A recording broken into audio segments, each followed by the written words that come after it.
Hey, everybody, this is Craig Garber. Welcome to Everyone Loves Guitar. Today is rock and roll. We're with Keith Nelson, founder of Buckcherry. He's had a successful career post Buckcherry as a producer, co-writer, and studio guy. And he's also a very, very sweet, awesome human being, which is more important than any of that. So let me give you a quick background. Shout out first, Nick Perry, Philadelphia Strong. Thank you very much for making the connect. I appreciate that. And Nick is the classiest guy, not only a sweet guy and great player, but he's such a class. Nick, if your parents ever hear this, your parents did a great job with you, man. You're so professional, man. And just awesome to deal with. All right. Just also make sure you get to everyonelovesguitar.com/subscribe to subscribe to the show. If you're watching us on YouTube, hit the subscribe button and that little emoji. It gets us more in YouTube recommends. All right. Keith's background. He's from Beaver Falls, Pennsylvania, originally, which is like a suburb of Pittsburgh, I believe. Started playing drums at a very young age, and he switched to guitar around age 17. Graduated from Indiana University of Pennsylvania in 91 with a BA in criminology and pre-law. That is a first, man, for a musician that I've spoken to. Moved to Los Angeles in 93, founded Buckcherry in 96, and he left the band in 2017 to pursue writing and production full-time. He was a two-time Grammy nominee as a member of Buckcherry. During his downtime in 2002 to 2004 from Buckcherry, he also worked as a studio tech on records by My Chemical Romance, Papa Roach, Hoobastank, Cold, Theory of a Dead Man, Jimmy Rip, Jerry Lee Lewis, and others. He has co-writes on songs written with Alice Cooper, Blackberry Smoke, Wildfeathers, Velvet Revolver, Wayland, Ricky Warwick, Tuck Smith, and the Restless Hearts, Hans Zimmer, which is interesting, Classless Act, Chris Roberts Band, and others. He's produced 7 records by Buckcherry. He produced a new Ricky Warwick record, which we'll talk about later. Good Charlotte, Chris Roberts Band on a forthcoming record, and Palisades on a forthcoming record too, which he's excited about. He's also produced the Dose, their Saline album, and albums of the year by a band, by the alternative, which was, sorry, this is what I'm telling you, I can't read my own writing, which was okay, let me start over. The record that he produced by the Dose was called Saline, and it was one of the top albums of the year by all the alternative press. He also produced the upcoming Beasto Blanco record, and hey, to Chris Latham from Beasto Blanco, he was on the show a while back. Man, thank you so much. I'm really happy to finally connect with you and have you on the show. It's a pleasure. So stoked to be here. You know, it's funny, Nick did connect us, but Dave Amato from REO Speedwagon had been saying for years, you got to meet my friend Craig. So it's good to be here, dude. I'm a big fan of your podcast, and man, you have the best guests, my good friends. You've had Joe Barresi and Charlie Starr and people that I talk to 3-4 times a week on your show. So it's that's awesome. Thank you, man. I appreciate it. That's nice of you to say. Hey, so early on, you started as drums. What made you switch to guitar? Because I couldn't write songs on the drums, you know. Somehow in all of that, I ended down a rabbit hole listening to John Mellencamp in the heyday of John Mellencamp, which was like Nothing Matters, What If It Did, American Fool, Pink Houses, Lonesome Jubilee, reading his interviews and talking about the Rolling Stones and how he always wanted to make records with the Rolling Stones, with the living room in the record, is what he would say. Okay. And he wanted to make songs that he could sit down in his living room and play with an acoustic guitar, regardless of where they ended up. And so that led me down the Rolling Stones rabbit hole, which led me down the Robert Johnson rabbit hole, started that whole thing. But I wanted to write songs. I felt like I could write songs. I was a drummer, so all the kids I lived in a very rural part of Pennsylvania. Right. So since I was the drummer, everyone would drop their instruments off in my garage where the drum kit was. Right, of course. We would on the weekends, you know, we would play Wipeout and Wild Thing for hours on end. And then they would leave, and I would have everyone's instruments in my garage. So I would go pick up a bass and fool around with it. Somebody brought a 4-track cassette recorder. We should record this, you know, and left that there. So I couldn't really play anything. So I would do it with my voice. And I remember like doing this whole multi-track thing with my voice. I was fascinated that I could make this music. I didn't know what I was doing. I had no lessons on anything. And I just, you know, it was a rabbit hole that I have been down to this day. I'm just getting it to come back out of the speakers. So to get back to answering your question, all those instruments were there, and I just started fooling around, and it got to the point where I wanted to write songs, and I needed to play the guitar to do it. But did you come from a musical family? Not really. My father was a dabbler in many things. God rest his soul. A dabbler in many things, and one of them was music. So there was like a hot minute when he decided he had to play the saxophone. I remember being a little kid, him trying to play the saxophone, but there was always an acoustic guitar leaning in the corner of the bedroom. Okay. That he would play 2.5, maybe 3 chords on, but Right. not really overly musical in that there were musicians around, but there was always music around. My father was a Vietnam vet, white trash, redneck, gun-toting, Pennsylvania backwoods kind of guy, but he had an amazing soul collection, like the James Brown and the Four Tops. And I got all that music growing up because it was in my dad's record collection right next to Wayland Jennings and Merle Haggard and David Allan Coe. And it was all there. And there were Right. no rules. It was just music. And it was fucking awesome, man, because I got exposed to all that really early. Wow, that's wild that your dad was in Vietnam, man. That's a whole other podcast. You know, and like the whole other podcast, I'll tell you this, it was always hard to get a straight answer out of my dad. He wouldn't talk about being in the service. He showed me a scar on his leg that he said was from a bullet wound. Holy crap. He would always, he probably shouldn't, he wasn't a great dad. People loved my dad, but he wasn't a great father. Yeah. So I don't have that many good memories of him, but I will say that I didn't really know what to believe. And then he died. And I went to his, and I was living in California, and I went back for his funeral. Right. And we were on this hillside in rural Pennsylvania, and the soldiers come out for the 21 gun salute to put the Vietnam vet flag on his grave. Right. I got goosebumps telling you this right now. And that's when I was like, wow. Because to me, he was just like my fuck up dad. You know? Right. And I was like, wow. Like that was heavy. I was bawling like a child. It was really one of the probably the heaviest moment of my life next to my kids being born. What was heavy? Like was it, I mean, if you're comfortable talking about this, because I can talk about anything. All right. Was it the vacancy of him suddenly coming to you, or what? You know what I mean? Like, what was it? The quick backstory on that is this. He was an abusive guy in the household. It was a war zone for me growing up. And then when I was 15, he said, your mother and I are getting a divorce, but I'll be back next weekend. And I fucking never saw him again. So I caught up with them. A perfect example. He was like, I really wanted to play the guitar. So I had caught up with him at one point, tried to reconnect with him. I really wanted a guitar. I sold my drum kit. I had a little bit of money. So he went, and we went to a music store, McVeigh Music in Cranberry Township, Pennsylvania, which is still there. That's He crazy. Put a deposit on a guitar for me. We laid it away. Wow. And then under the guise as if he was going to buy me this guitar, and then he never made a payment on it again.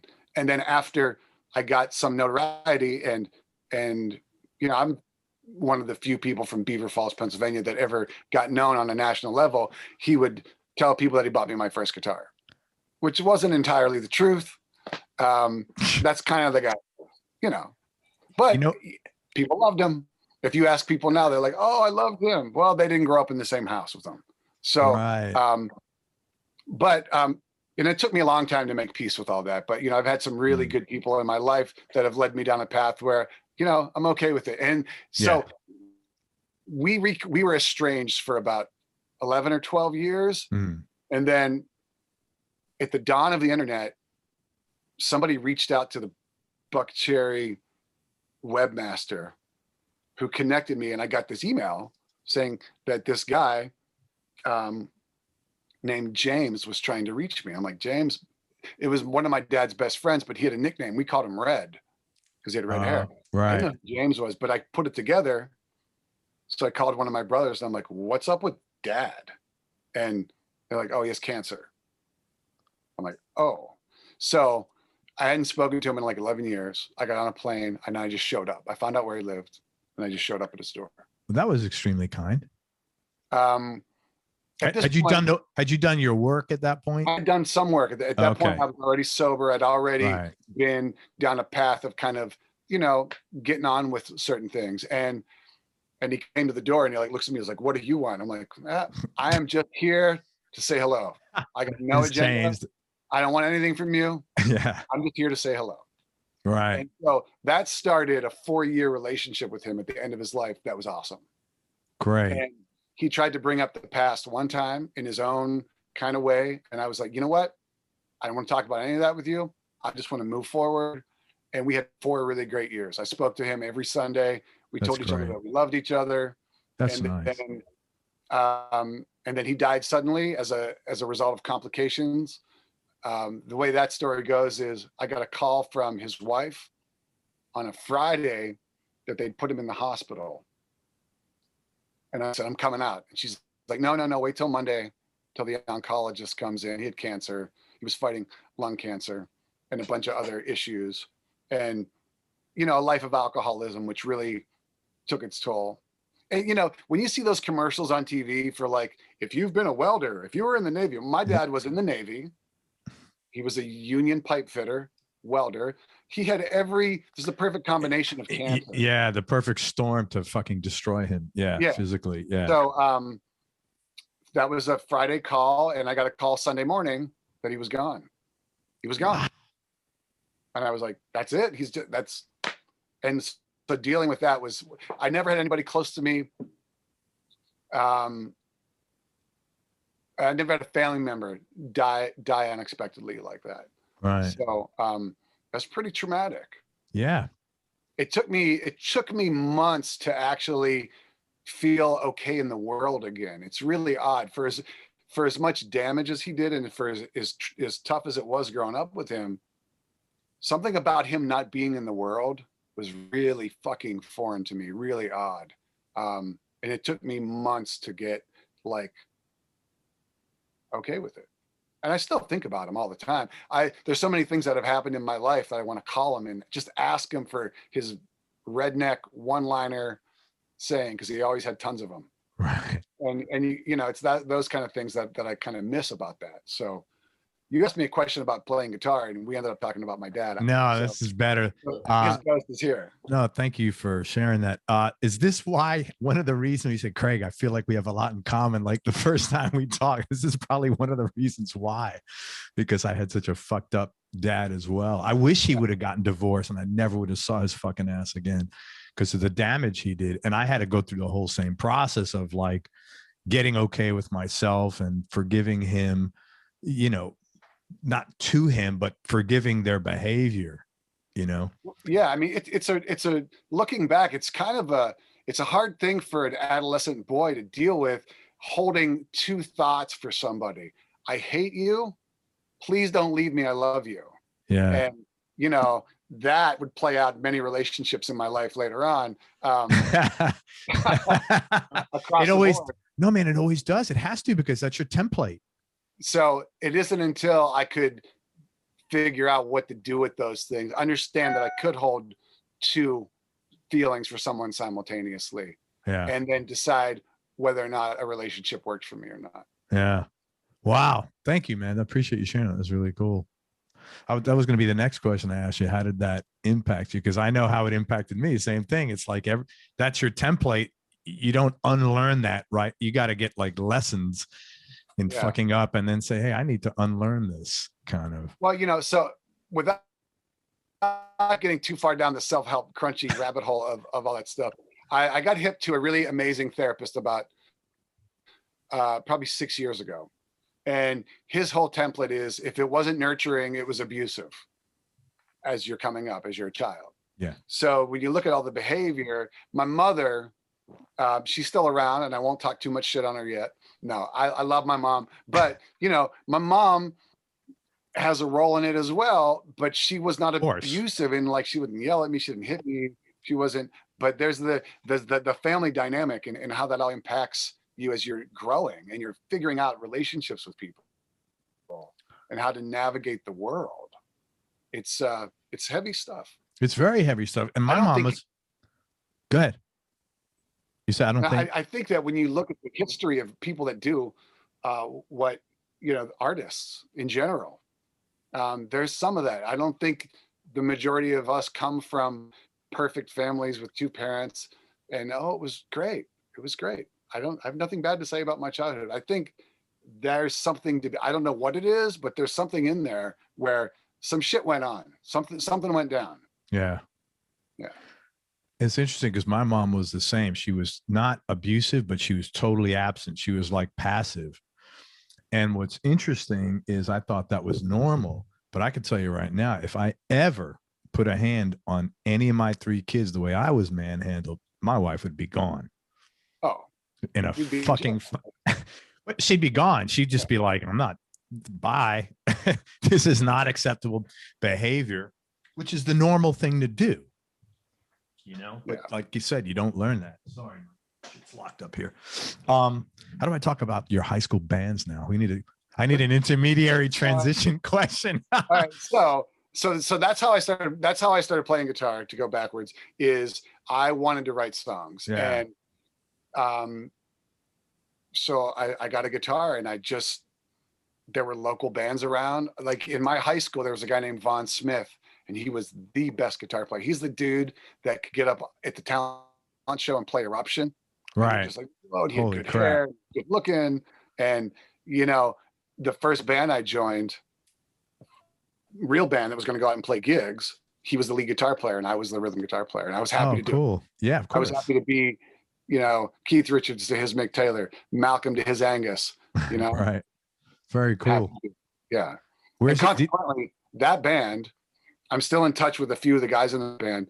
Those are the guys that showed me what songwriting was, because they would make these insane cassette 4-track demos of their original songs. And I'd be like, how do you even know how to do that? And they would, well, you need an introduction and you need a verse and then you need a pre-chorus and then you need a chorus and it's got to be a good chorus and you need a bridge. And I'm like, what? How do you know? What are we going to solo over? Yeah, they were putting songs together. So when I was like 17, 18, 19 years old, these dudes were giving me the roadmap. They didn't even know it. I didn't even know it. That's awesome. Whatever happened to Vaughn? What a great name for a musician. Vaughn Dutch. I haven't talked to him in years. I know he's still back in Western Pennsylvania. If he sees us, what's up, Vaughn? Vaughn Dutch. Yeah, I'm sure he's playing guitar. He's a phenomenal musician. Awesome. Scott Patterson was the drummer and Tony Oliastro was the bass player. All these shout outs. There you go. Beaver Falls. Elwood City, Beaver County, you know, all the good stuff. Did you drink, what was that beer? Yes. I was in Shamokin, Pennsylvania one time. Rolling Rock was the local beer that nobody wanted. Right. Rolling Rock. The same thing upstate New York. Then you get out of Western Pennsylvania and it's like a commodity, like Rolling Rock. I'm like, that shit out of in Latrobe, the river water? No way. That's funny. And we used to get moonshine from Pennsylvania, like proper moonshine. It was gross. I was close enough to West Virginia to get a little bit of it was gross. What made you study criminology? I guess you wanted to be a law enforcement. Not so much law enforcement. I really thought I was going to be an attorney. Wow, interesting. I wanted to be a criminal defense attorney. What happened? Like all happened. No, but what was the trigger? I don't really know what it was. I think I got interested in true crime early on. I thought it was a fascinating profession. I also thought that the idea of being in the FBI was fascinating. And when I enrolled in college and thought that I wanted to kind of maybe end up in the FBI as like not as a guy that's busting people, but more of like an investigator. Like I found criminal investigation fascinating. There were they said there's two ways you can get in the FBI. You can be an accountant, or you can study accounting, or you can study criminology and become an attorney.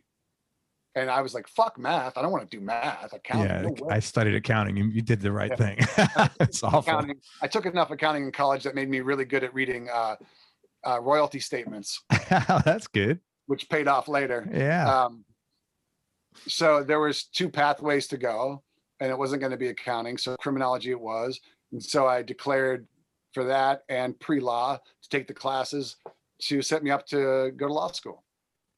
And then you just got the music bug and you said, screw it. Well, so when I moved into my first year of college, I met a guy. I shout out to Shane Alexander. Google him. He's a great singer-songwriter. I met him and his friend Corey Dom when we were all freshmen in college. And those were the only other guys on campus with long hair. All right. And they did their first year of school and then went to California, enrolled in Musicians Institute, and we were pen pals. We were writing letters pre-internet. Right, of course.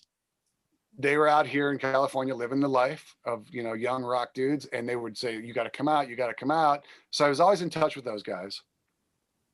And what was your question? Fuck the questions here, Keith. No. What was your question? No, it was what was the trigger? You were on the track. It was what the trigger was that got you out of criminology. And so you're talking about these guys and moving to LA. So I'm playing in that local band. I'm driving home on the weekends to rehearse with them or play gigs. I meet these guys that are like these musicians that are definitely 2-3 levels past what I'm doing. And so my hair started to get longer. I started to drop some of those football pounds that I put on in high school because I played sports in high school. And all I did was go to class because I wanted to get good grades because I was paying my own way through college. Right. I wanted to get good grades. So I went to class, played my guitar, and I drank as much beer as I could. And that's kind of how I spent the next 4 years. It was just studying really hard, partying really hard, and playing my guitar. It sounds like a lonely existence, but that's what I did. Every single guitar player I've had on here you have to have a lonely existence because how do you get good? You practicing in your room for how many hours a day, right? Yeah. And you have to be good with isolation and solitude, and you have to have discipline, of course. Yeah. So I was pretty obsessed with that whole thing, so that's what I did through college. And right around, I just had a conversation with my daughter who's also a junior in college. And I remember my junior year being the hardest year because I was like, fuck this. I don't want to do this anymore. And I had this moment of clarity where I was like, I'm going to be in debt for 3 years of college and then I'm going to quit. I'm going to owe all this money and I'm going to have nothing to show for it. I'm just going to stick it out and graduate. So I did what I had to do to graduate. But I wanted to do nothing in the world of what I had actually studied. At that point, I was like, yeah, I want to be a professional musician. I don't know what that means. I don't know how you do it, but that's what I want to do. So I took shit jobs. I went back and I worked the labor job that I worked all the way through college. I worked for a tree company. I worked for a tree company called Marshall Tree Experts, where I started out in the summers, guy would be up in the tree cutting it and the branch would fall and I'd drag the branch over to the wood chipper. Right. Throw it in the wood chipper, lift the logs up, we would do landscaping. We would install people's yards and whatever you could do to it was manual labor though. Yeah. So I did that for about a year, saved up enough money, and I moved to California. And you moved to hang with these guys, the 2 guys or 3 guys that you're with. Did you move like to hang out with them or so? No. What did you do? My local band kind of had broken up and guys were getting jobs and they were secure in their jobs. And I was just willing to roll the dice and be a little bit of a nomad. So Shane, who I'd mentioned earlier, was already in LA. He's like, come on out. You can crash on my couch. Let's go. You can do this. Come on.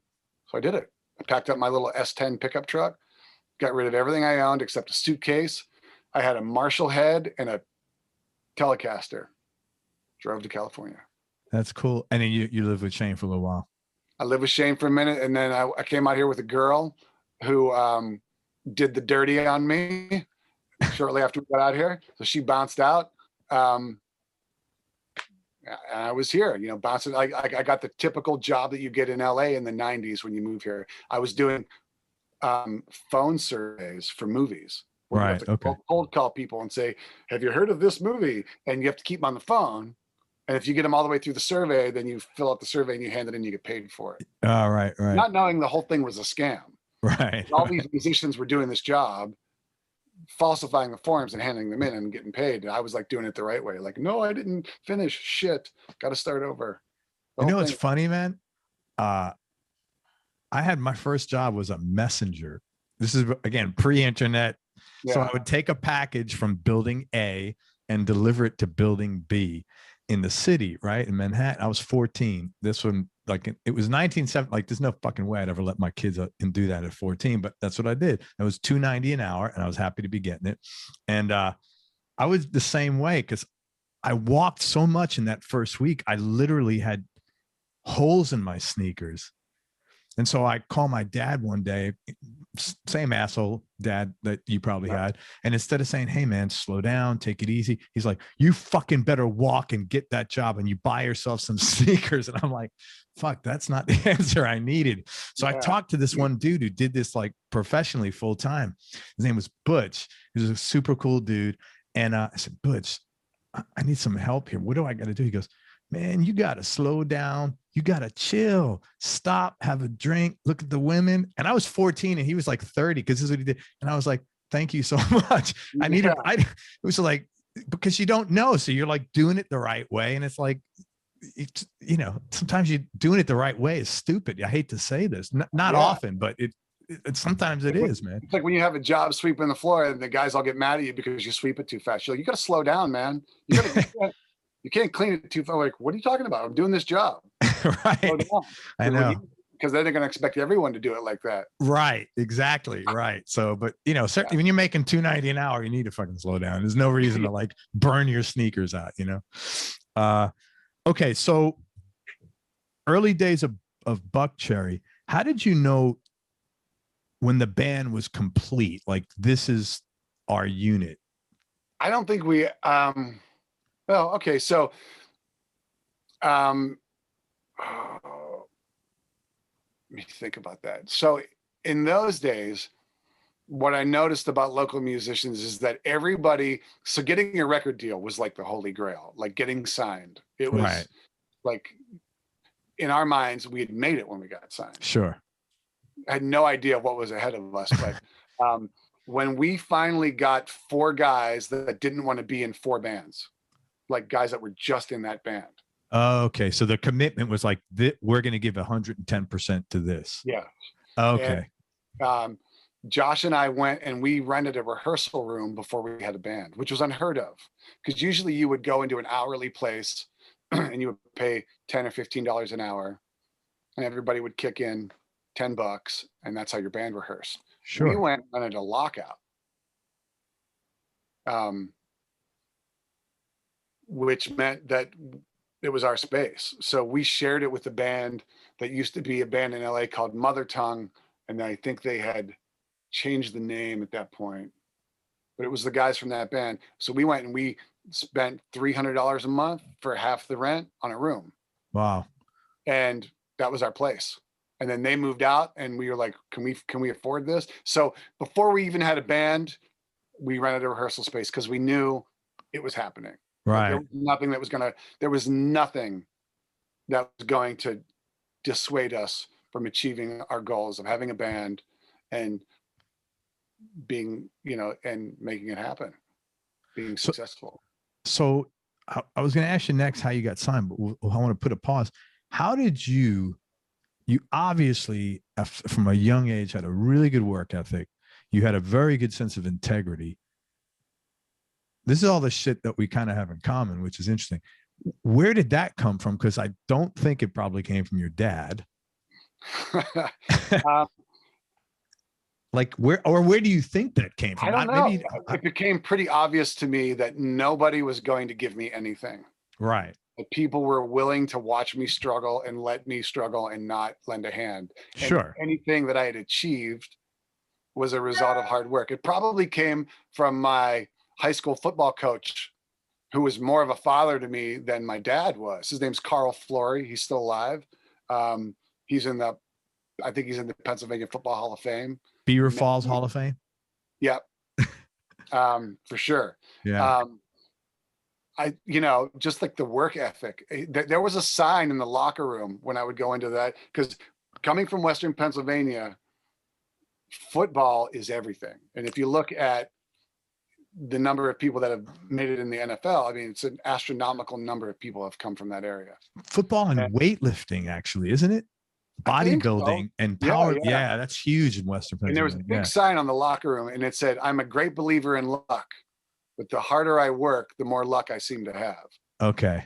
Which early on was ingrained in me, like you create your own luck, you create your own opportunity. It's, all those catchphrases of athletics. It's like, success happens when opportunity meets preparedness, or all that stuff. It became obvious to me early on that I was going to have to forge my own way, that I wasn't going to step in shit. I wasn't born on third base. I didn't come from a rich family. No one was paving the way for me. And as good things happened to me, and I noticed that it was a result of hard work, it just became my MO. It's like working hard. Yeah, that's cool. All right. So how did you get signed? How did we get signed? So there's a guy named Victor Murgatroyd, he's like an independent A&R. His last name was really Murgatroyd? Yeah. He's a music business veteran. Wow. He introduced us to this attorney named Alan Mintz. And I met Josh through our tattoo artist, Kevin Quinn. Okay. And that's how I got to know him. I knew Victor. He introduced us to this attorney. He introduced us to our bass player, Jonathan. And then he also introduced us to our attorney, a guy named Alan Mintz, who's no longer with us. He was a pretty successful music business attorney. And he kind of orchestrated the whole thing. He's like, you play these shows. If anybody asks you, anything, just send them to me. Act like you don't care. So that's what we did. We were desperate for a record deal. But when someone would say, "Hey, I'm from A&M Records. I'm from Atlantic Records. Here's my card," I'd be like, "Nah, call Alan Mintz." Oh, so scarcity, that's always how do you turn someone on? Tell them you're not interested. Some gamesmanship. Yeah, good. And that's kind of how it worked. So we were playing these shows. We started to get a really good LA following. Yeah. In that we could go play shows. People were singing the songs. People knew the songs. That's cool. And Alan Mintz kind of quarterbacked that whole thing. And we ended up signing a record contract with DreamWorks Records. Oh, wow. That must have been early on in DreamWorks. It was. We were the first gold record at DreamWorks Records. Oh, that's nice. Yeah. Really cool. But I'll give you this too. And I was thinking about doing it. I didn't want to think about doing this interview too much, but there is a pivotal moment that I don't want to leave out. Yeah. And I'm hoping that the guy hears this and we can reconnect. Awesome. Who is it? Let's put it out there, man. So I was working at Guitar Center. And I was struggling with being in LA. I was still struggling with a lot of addiction stuff. I was miserable. The girl had left me. The world was shit. I was seeing it through shit glasses. Nothing was working. And there's this guy that used to come into the store. Now, working at the Guitar Center on Sunset Boulevard at that time, all the stars came in there. I met so many people. Is that where you got your education on guitars? That's a whole other story about how I lied my way into the job. That's the place where my knowledge increased, got closer to my passion, because I was passionate about it, but I didn't know much. So working there put me down the rabbit hole of getting all the books and taking guitars apart and talking to people that have been doing it and understanding pot codes and finishes and the anomalies from what they did from, the Les Paul in 1960 is completely different than the Les Paul in 1961. Okay. Why? How come? Like, how does that work? Right. So all of that stuff. So I was working there and I was down and out, and I was just a miserable, long-haired, drug-addicted, loser working at Guitar Center. This guy would come in the store all the time. It's amazing. Nobody. He was his name. What's that? I was gonna say, nobody describes themselves as bad as they describe them. Nobody would probably, right? Have you ever noticed that? Like, your opinion of you is probably fucking much more severe at any point in time in your life than anybody else's opinion of you. Well, I'm under promise, over deliver. How's that? I know, but like, this is like so nutty. So I'm working there, and this guy would come in all the time. And the guy was Brian O'Neill from the Bus Boys. Okay. The Bus Boys. Right. And I knew who they were because of the Eddie Murphy movie. And he would come in all the time, and he was really always really cool to me. And one day he says to me, "What's your story, man?" And I go, I'm a songwriter. I'm a guitar player. He's like, "Yeah? What's going on with you?" I'm like, "Oh, my girl, this in this town, and I don't know about LA, man. It's out to get me." And he's like, "You got to change the way you're thinking. Nobody's out to get you. You got to make something for yourself here." He's like, "Give me your tape." I go, "I don't have a tape." He's like, "You don't have a tape?" He's like, "Listen to me. You got to always be working on your craft, because you could walk into a 7-Eleven and someone's going to ask you for your tape, and you give them your tape and you get a phone call and your life could change. You got to be prepared, man. You got to be prepared, young man." And he walks away. And I was like, fuck. Next paycheck from Guitar Center, I think I blew off my rent payment. I bought a 4-track and a microphone. I'm like, okay, here I go. And and a drum machine, little SR16 drum machine. You had to program the patterns, and then you could make this use the hi-hat for the verse and the ride cymbal for the chorus. And that guy, to this day, once he said that to me, I never stopped writing songs. Wow. I always had to be prepared. So it didn't matter what it was. I had no band. I was in my apartment, as busted up and as crude as it was, trying to write songs, make something happen. Cut to a couple of years later, I end up getting sober. My life starts to correct itself. I meet Josh. He's like, "You have any songs?" I'm like, "Well, as a matter of fact, I do." And I had a cassette with riffs, awesome, with a drum machine. And Brian O'Neill, if you're listening to this, please hit me up. Dude, I'm gonna make sure he gets this interview. I'm gonna, I'll figure it out. He changed my life, and I've never forgotten it. And I've tried to find him, and I don't know how to get a hold of him. But it was a 5-minute conversation from someone that I admired, and it really has had a profound difference to this day. I'm always writing something. That's so cool. I always have an idea cooking. Let me ask you this, if you're comfortable talking about it. When you look back on your life, or even in present day, as these things happen, and they tend to do, when you get a guy coming in your store who talks to you like that and changes your life, when he's got no business, and you've got no business even being on the receiving end of that, probably, do you look at that as like serendipity? Do you have higher power? It's a higher power helping you. What is if you even look at it at all in any of those ways? I mean, I don't know. He probably had that conversation with 4 people that day. And I think sometimes you just have to be able to humble yourself and take direction from people.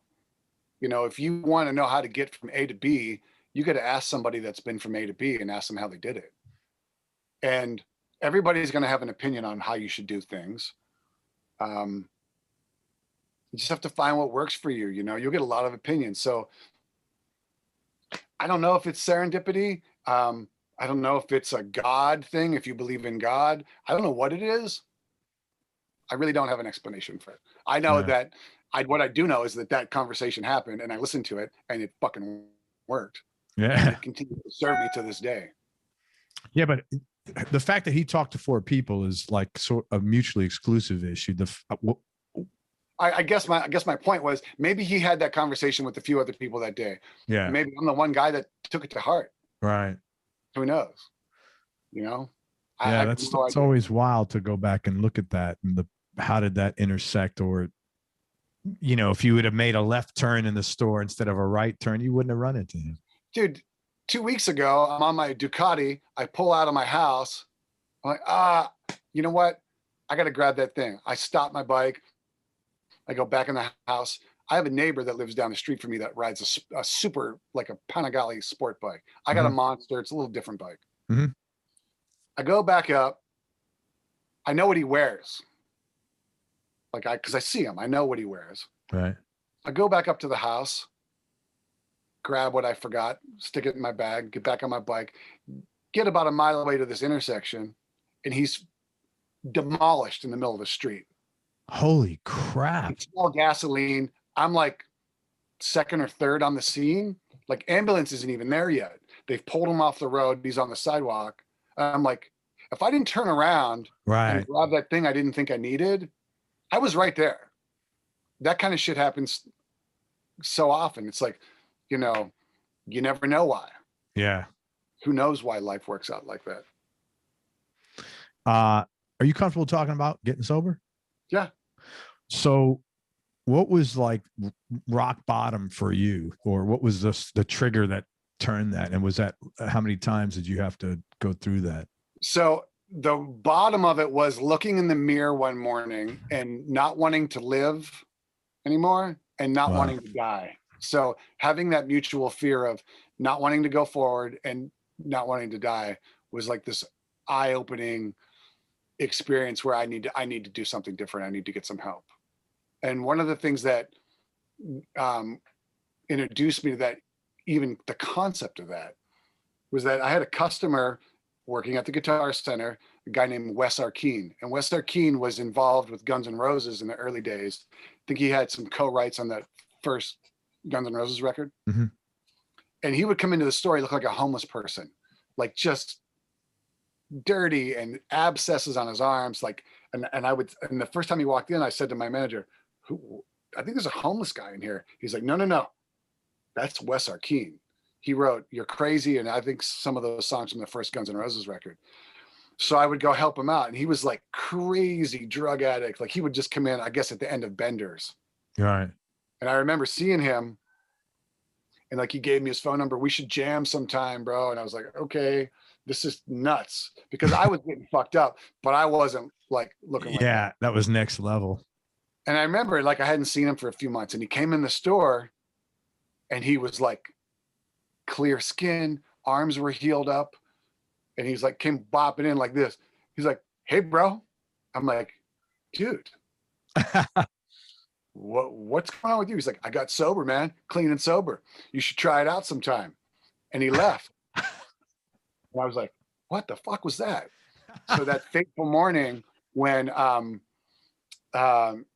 I just was at they call it the last end of the last house on the left. Like I was there. There was nowhere else for me to go. I couldn't call anybody back home because I burned all the bridges. I was going to be homeless. I was fucking up my life. Right. I called him and I said, I need help. You called Wes? Yeah. I called because I'd had his number. How ironic is that? Yeah. And he's like, do you have any dope left? I'm like, nope. Lie. It was a lie. I had dope left because what kind of drug addict was I? Right. Of course. What's the thing? If your lips are moving, you're lying. Right? You're lying. And he goes, okay, I'll pick you up at 5 o'clock. I'm going to take you to a meeting. So I got off the phone with him, did my last little, what I had left. Right. He picked me up at 5 o'clock. He took me out to dinner. I was completely uncomfortable in my skin. Like, what am I walking in? And he took me to my first 12-step meeting. And he took me to a meeting that was at like 11 o'clock at night in Boys Town in West Hollywood, because that's where the late night meeting was in Hollywood. It was in the heart of Boys Town. And it was like a fucking freak show circus. People were screaming. Boys Town, is that like the hood or what was, I don't know. I'm sorry. I don't know. Yeah, it's primarily a LGBT neighborhood. LGBT Q, whatever that is. But Right. at night, it was like anything goes down there. Right. It's a little nuts. Not as dangerous as like, you know, East LA or Compton. More like freaky. Yeah. Like transgender people walking in, sitting down next to you, you know, homeless people stumbling into the meeting. It was just fucking craziness. Yeah. And people with 20 years of sobriety, but it was the only place you could go at night.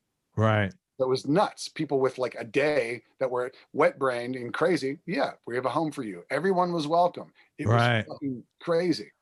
So he took me to that meeting, and I remember sitting there going, this is nuts. But that was when I got my first dose of what, of the idea of 12 steps and the idea of sobriety. And so I spent about a year going in and out of that. Like I'd get a couple of weeks and I'd be like, fuck it. Right. Smoking crack seemed like a good idea. I'd go try some of that. Oh, that didn't really work out.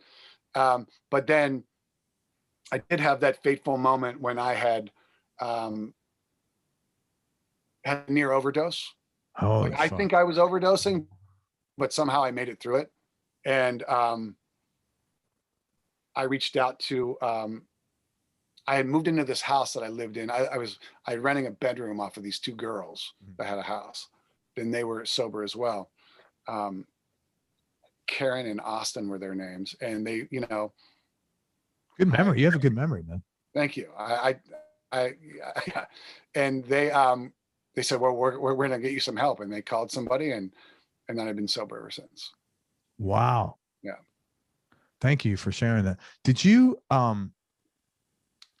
when you first went, was it hard to reach out to ask for help? Because I know one of the things with me, help was not a word in my lexicon. I just assumed you do everything yourself because nobody fucking helped me. So it penalized me for a very, very, very long time in my life because I never asked for, I didn't mind helping others, but I just thought, oh, I don't get help. That was, if that makes sense. Yeah. I mean, asking for help requires a little bit of vulnerability, and we don't come from a world where vulnerability is recognized as a strong suit. I would never be vulnerable. Are you fucking kidding? Because that means letting somebody in. And if I'm letting someone in, they're going to fuck me. That's my old mentality. So so I have this, I had the wall, you know, my 12-foot, you know, my, what is it? My social distancing. I was social distancing emotionally before social distancing was anything, you know? So, yeah, it was definitely hard, but I was desperate enough to ask for help. I think that's really what it comes down to. It's like, thank goodness. Coming to the realization that the game I'm running is just not fucking working, man. Something's got to change, because I wasn't making music at that point. Like I had pawned all my guitars. Wow. Didn't have an amplifier. I was calling myself a musician. It was a fucking joke. I was I think the guys in Aerosmith said they started off as musicians dabbling in drugs. They ended up drug addicts. Yeah. That's a good, that's a good one, man. Yeah. And I think probably everybody that ultimately hits rock bottom, whatever they're doing, is probably very similar. So that's kind of how that went. I got sober in 1995 is when it stuck. Good for you, man. 1995 is my sober birthday. And I met Josh in May of 1996. Great. So everything were, man, congratulations. 25 years. Yeah, I remember because my sponsor said, you're not going to do anything for a year. You're just going to get sober. And it was May, and I met him, and I was like, is it okay if I jam with him? And he's like, yeah, it's okay. Yeah. Man, congratulations. 25 years of sobriety. That's really good. Thank you for sharing all that. And I'm really I just got today, one day at a time. Right, you know? Man. Right. But you know what, man? That's a great way just to get through life anyway, whether you're trying to get sober or not. Because how much, I mean, let's face it, how much can you handle anyway? You know, it's like getting through the day is kind of overwhelming sometimes, you know, being sober. So, I mean, like I think there's so much good common sense wisdom in the 12-step program. I wish they would teach that in school, to be honest with you, because that's what they need. Nobody needs to know like about the Ming dynasty. I'm sorry. That's a coping skills are what people need, especially nowadays with this fucking thing, you know, everybody's there. So later on, I got into more of what I would refer to as the PhD level stuff with all that. But 12-step program definitely saved my life, definitely got me out of what I was doing, got me headed in a different direction, got me around like-minded people, showed me that I wasn't alone in what I was dealing with, gave me some hope, you know, and that's really what we were running on. Man, I'm so happy for you. Thanks a bunch for sharing that, Thanks. Keith. I'm really happy for you. Back to Buckcherry. When you guys so you get signed, what were some of the challenges getting? It sounds like in LA you had a good thing going, but what was some of the challenges about growing, getting launched beyond that, and like making sure like, okay, this is who we're going to be? Well, it was a constant fight with that, you know. I felt early on, I think we all felt early on that we were this cool, I don't know if we thought we were cool, but we were our own entity of a rock and roll band in a time when a rock and roll band wasn't very hip, you know. Yeah. Lilith Fair was hitting and guys were shaving their heads and braiding their goatees and tuning down.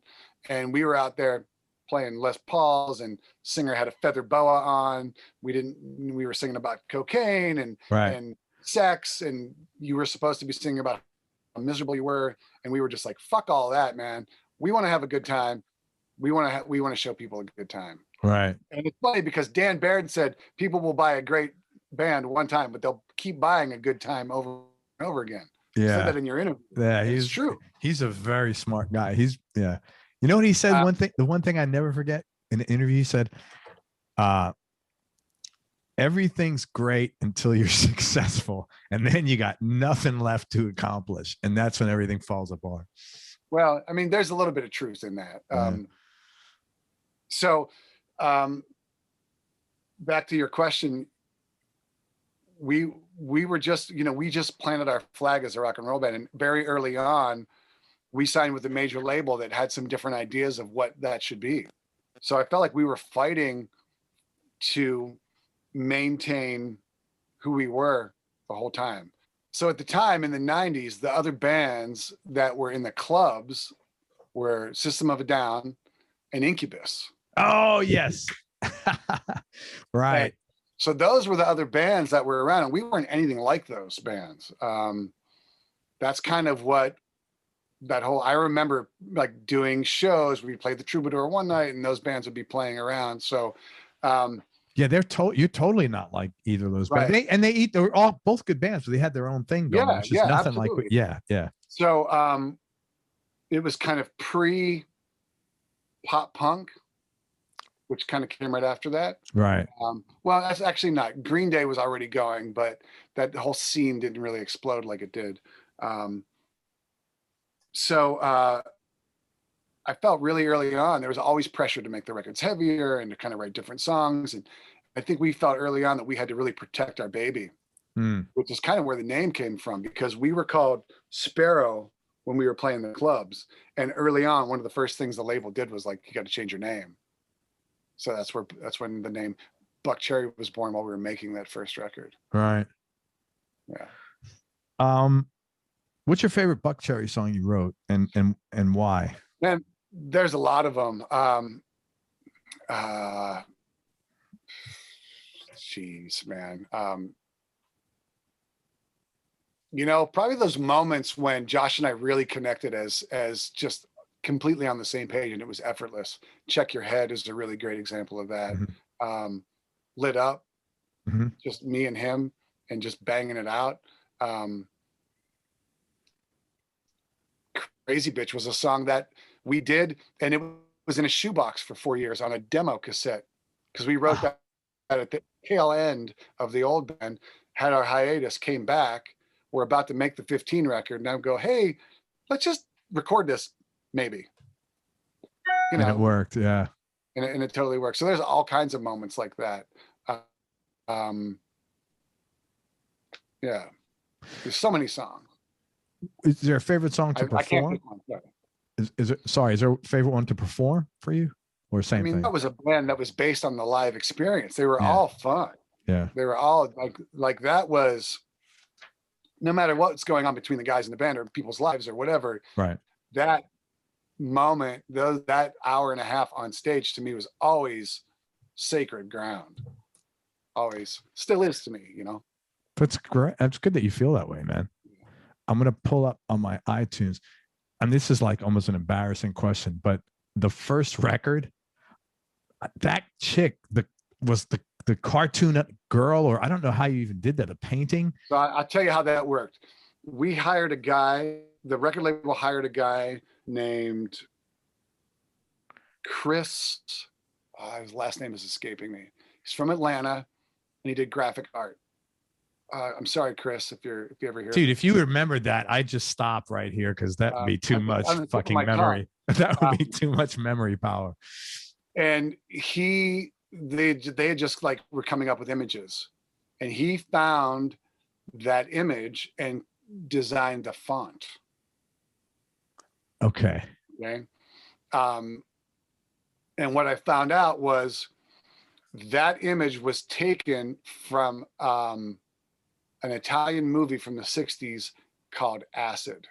Really? Hold on, it goes deeper. So that was the translation of the American version of the movie. It had an Italian name, and that image was taken from a poster in the 60s from a San Francisco art show, I believe, where the girl was laying there like that, and she was body painted, but on her body it said San Francisco Art Show, September 27, 1968, or whatever it said. It was painted on her body. So they took that original art show poster, adapted it into what would become the poster for the movie. Chris found it, adapted it into our album cover. That's like, I remember getting that thing. I was like, oh my God, how does a cartoon character or, just look so hot? That was like the perfect looking woman. I mean, it was just so, there's something about her, just like all women, I think is what, there's, you know what I mean? Some women are just like all women. So somewhere in there is an original photograph of a woman actually body painted like that. That's wild, like man. Laughing and stuff. They had the body paint. Sure. Yeah, that was really cool. Yeah. That's funny. That's where that comes from. My favorite Buckcherry song is not the conventional Buckcherry song. I love Borderline because it's just. That started off with Jonathan, the bass player, coming in with that boom. He's just playing that little bass riff, and we turned it into a song in a rehearsal. Like, it's such a happy. Every time I hear it, it's just like it's impossible not to drop focus and just like sort of like float away. It's just a happy song, man. Makes me feel really happy. I love that. Thanks. Yeah, it's just beautiful, man. Keith, tell me the top 3 experiences you've had musically. Geez.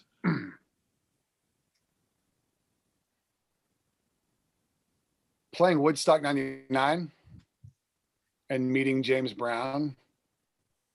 I don't know if I can pick 3, man. There's been so many, but most of them are in conjunction to the actual show. Opening for AC/DC, and after our last show, getting a knock on the door that the guys want to meet you, and hanging out with the original lineup of AC/DC with Brian up on, obviously, but like the Back in Black lineup. We're on the Stiff Upper Lip tour. Right. Hanging out in their dressing room with them for like an hour, chain smoking with Malcolm and Angus, and pretty great. Was it hard opening for them? Because I know everybody tells me their crowd is just. The hardest gig to do was when we were an unknown band going over to Europe and opening for Kiss. Yeah, that's got to be tough. Because that's when nobody knew who we were. And in Germany, the dudes would stand with their backs to us with 2 middle fingers up in the air. So you would see that. The whole set.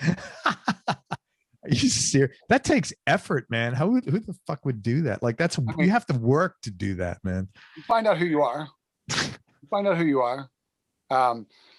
What else? There've been so many great. Josh and I went and did a benefit for Randy Castillo one night, and Steven Tyler jumped up on stage and we did Mama Kin. And at one point, I'm playing the guitar and I'm singing the backup part, and I feel this thing on my shoulder, and I look, and Steven Tyler is right here with the microphone, and we're singing into the same mic. And I was just like, out of body experience, you know. I love that. Nuts. I love that song, man. Yeah. That's so cool. I mean, you know, jumping up on stage with Cheap Trick and, you know, having Rick Nielsen go F sharp, G, A, you know, awesome. That's pretty cool. Tons of moments like that, you know. That's awesome. I mean, you know, getting up on stage with Charlie Starr and the Blackberry Smoke guys. Yeah. After some songs that I wrote with my friend. And when Charlie and I wrote songs together, and we still do, we don't say they're for anything. We just write. Right. And we've never done it in person. We've only done it remotely. Wow. I've known him since the 90s. And I've been in his company many, many times, but we've never actually wrote a song in the same room together. So all the co-writes that you hear from us are us trading ideas back and forth. Getting up and playing Run Away From It All with him and his band is a great, you know, moment. I mean, being in Buckcherry and getting our second life and making that 15 record with, and every record label had passed on the final product, not the demos. They passed on the final product. Wow. And then having that record go platinum. That's had to be a great feeling. There's not a greater reward than that, knowing that we did it ourselves, and we bet on ourselves, and it paid off. That's all. And you know what's really good? You got to experience all of this sober. I did. Yeah, that's very cool.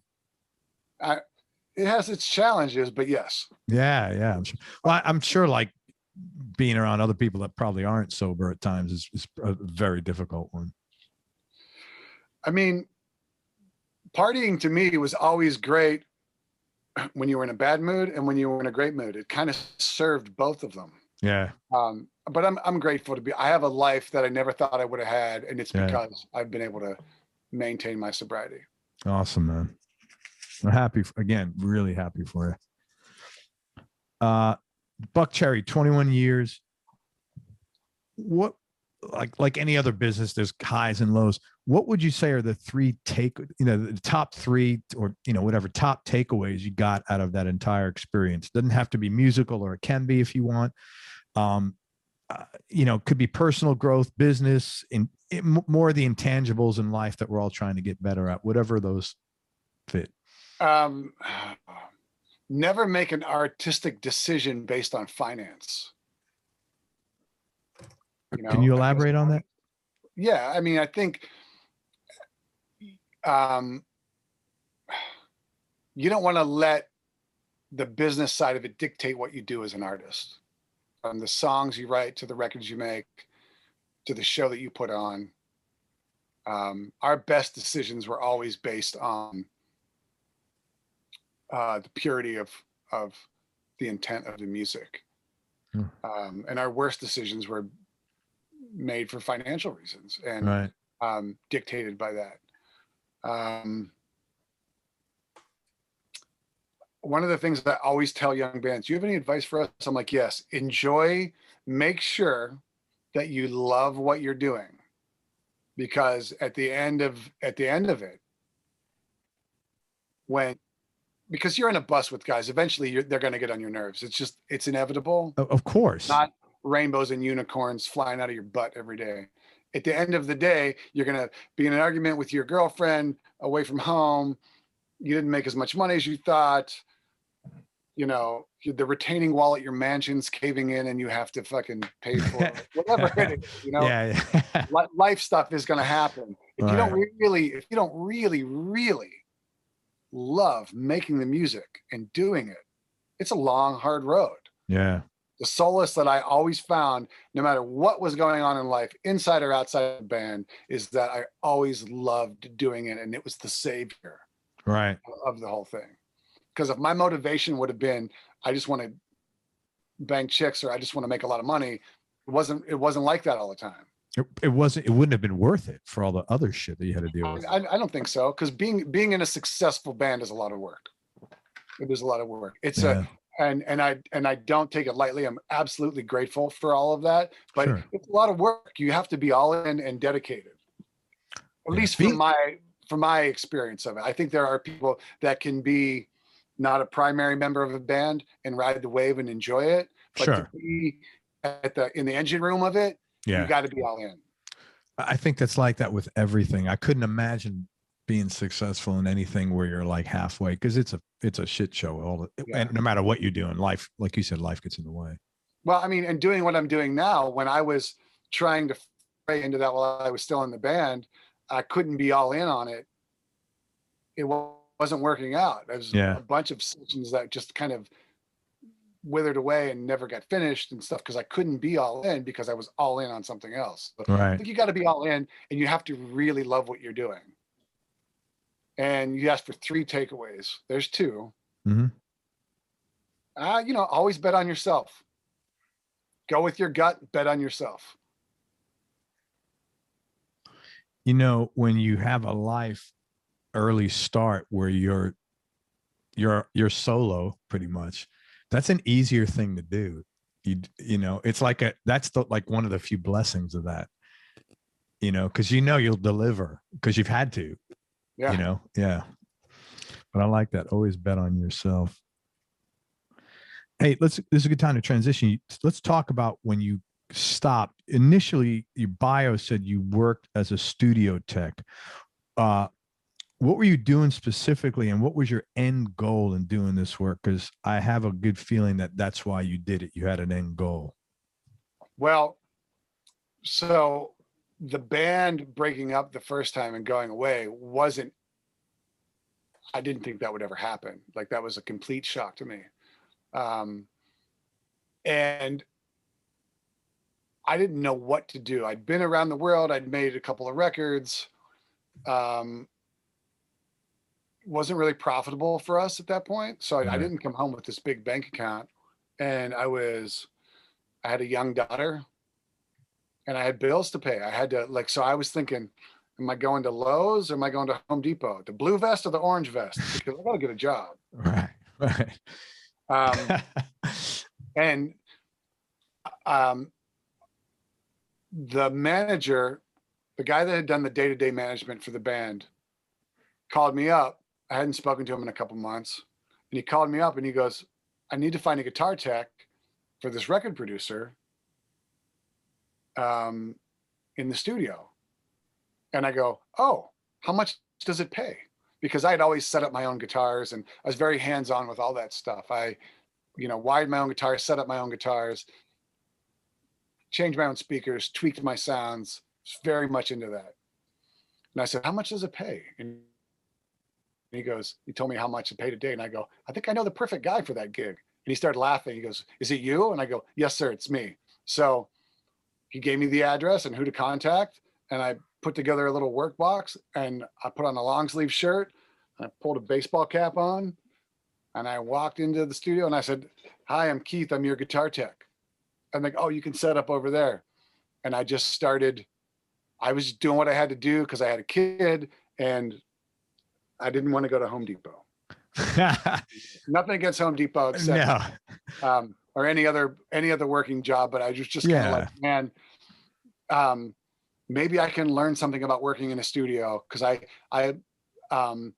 was always fascinated with the process of making records. And I go, this could work out actually pretty good. Right. I could be in a studio, seeing how it goes down and make a living. Right. And I had a little collection of gear because I'd already started to collect gear.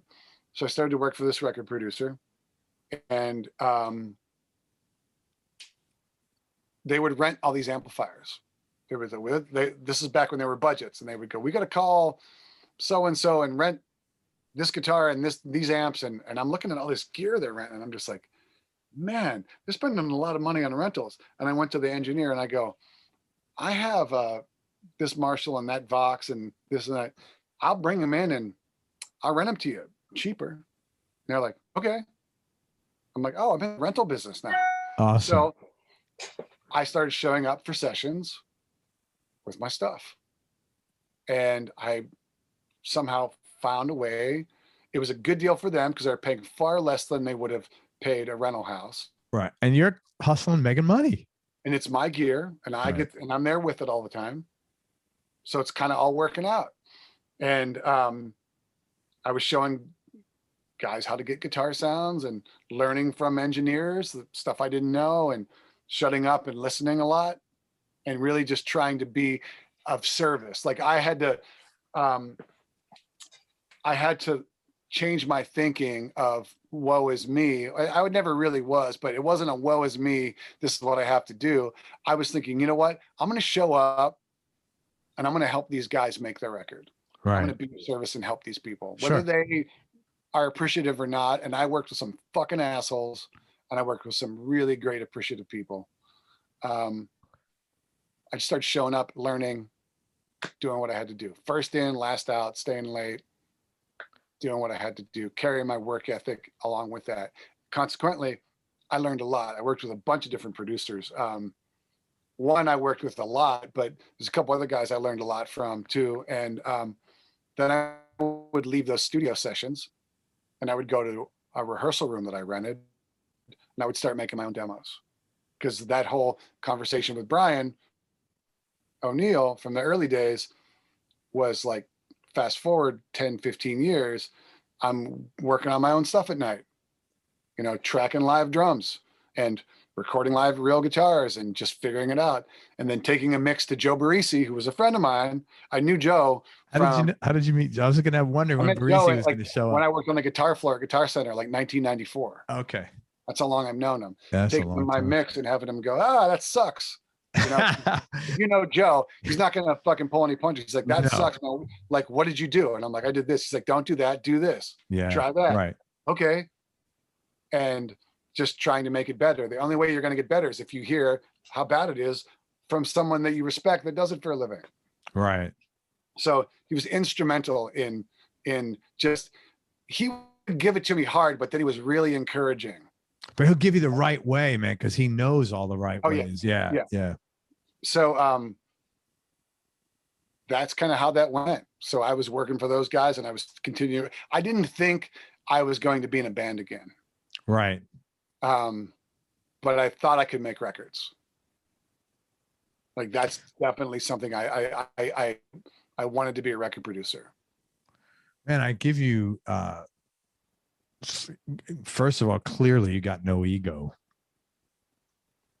You know, and I mean, it depends who you ask. Well, I mean, hey, you might have had an ego, but fuck, you got to eat, man. You didn't have, your ego is not greater than, let me put it this way. Your ego, that if you had one, was not greater than your sense of responsibility to take care of your family.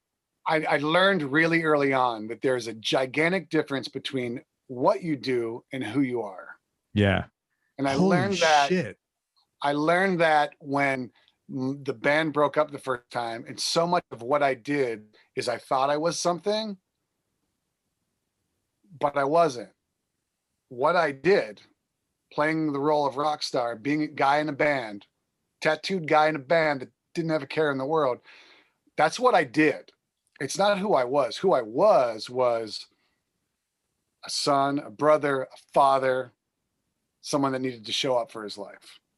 So once that message became clear to me that there's a difference between, because I watched guys that would be in bands and then they wouldn't be in bands and they would struggle, or they hadn't been in bands in years and they would still be posting photos of themselves on MySpace, because that's what was going on then, of them like on stage, but you haven't done that in 10 years. Why would you, you know, like as their profile? Hey, nothing's changed. Yeah. Keith, nothing's changed with that, with social media.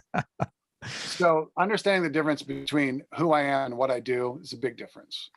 Man, this is really almost creepy. I had a job one time, a sales job, and I was selling life insurance, which is like horrible, right? But it was, anyway, and I had to go in and make like 400 calls a day, or just like, and it's like horrible. It's awful. It's just awful. And I was in counseling at the time, and the therapist said to me, you know, Craig, because I felt like shit, because I'm like, you know, nothing was working. And she said that who you are is not what you do. And I printed it out on a sheet of like a large page for my computer, and I put it in a frame and I put it on my desk right in front of me. It said who you are, and then there was a slash and it said what you do, so that I was always to think of that, like, okay, I'm a husband and I'm a father, and that's who I am. That's not, I've never, this is 1994. You're the first person I've heard say that. Yeah, I don't know how I got that. Yeah. But that just came to me, and that it really resonated with me. It still does. Yes. So it's kind of, it works for me, and apparently it's working. So I'm going to go with it. Yeah, it's working. So what was the trajectory after that? You start learning how to do this stuff. You start learning how to make records, how to engineer, I'm sure, how to mic music instruments better and optimize for the sounds you're looking for. What happened after that? What was the trajectory? So I played in a little alt country band because I wanted, at that point, okay, after about a year or so, I was ready to like get in a room with some guys, but I didn't want to run the show. I wanted to show up and play guitar. Right. So I started playing this little alt country band, and that's where I met David Goodstein. I don't know if you know David Goodstein, a drummer. No. Phenomenal local drummer. And I ran into the guy that had this little country band was playing a Ronnie Mac barn dance at Joe's Tavern in Burbank. And he invited me down to the show. And I go down to the show, and I'm waiting in line to get in. I look over, and there's Rick Richards from the Georgia Satellites. Now, I had met Rick in the band because top 3 all-time guitar players for me, Rick's in the top 3. That guy, everything, the reason I play a TV Junior is because of Rick Richards. The reason I use a brass slide is because of Rick Richards. Like, that guy, I was pretty much obsessed. And when he joined Izzy's band, that only took it to a whole other level of like, oh my God. So I got to meet Rick and hang out with Rick in the early days of the band. And he was just so awesome. Just a great dude, great player. And he's, but that was in Atlanta because I made quick friends with the guys in Atlanta. That's where I met Charlie Starr. I met Charlie and I's mutual friend, Ted LaFang, who was booking a club down there. So I go to the show at Joe's Tavern, and I'm waiting in line. I look over, and there's Rick Richards. I'm like, I walk up to him, Rick, what are you doing here? He's like, what are you doing here? And, oh man, it's great to see you. He's like, hey, you know Jimmy Ashurst? And he points to this guy, and he's got his hat down low. And it was Jimmy Ashurst. Now, Jimmy, when the original Buckcherry bass player left the band, I was friends with Craig Ross, and Craig said, you should call my friend Jimmy. And Jimmy had a little bit of a reputation. And I'm like, yeah, I don't know about that dude. So we didn't, but that's where I first heard his name. Right. And I knew he had played on the first Izzy Stradlin record. He was in the Juju Hounds. And he's like, do you know Jimmy Ashurst? I'm like, well, no, nice to meet you. That's where my friendship with Jimmy Ashurst started. So Jimmy and I joined that band because he said, okay, you can play guitar with me. And the bass player was this guy that like would show up without a bass, and he would go knocking on people's rehearsal room doors. I'm like, what musician shows up without his instrument? Like, how does that work? Yeah, that's a bad sign. And I go, let's call Jimmy Ashurst. Let's call Jimmy Ashurst. So Jimmy joins the band. The drummer in the band was Mitch Marine. Oh, I've heard of that guy. And Mitch was about to leave to take the Dwight Yoakam gig. Right. And somehow in all of that, they knew this guy, David Goodstein. So David Goodstein shows up, and he's fucking playing like Charlie Watts. And I was like, holy fuck, I got Jimmy Ashurst and David Goodstein. So I learned all this guy's tunes in Open G tuning. I'm like, we're going to make this guy sound like Graham Parsons if he played with the Stones. Right. And for about 3 months, it was awesome. And, at a certain point, I was like, yeah, I don't think this is for me anymore. Right. For reasons I won't even get into. But I remembered what a great bass player Jimmy was. So I was making demos on stuff, and I'd worked with a couple bands. I would call Jimmy to come play on it. When Josh and I reconnected to put Buckcherry back together, I said, we gotta have Jimmy in the band. Right.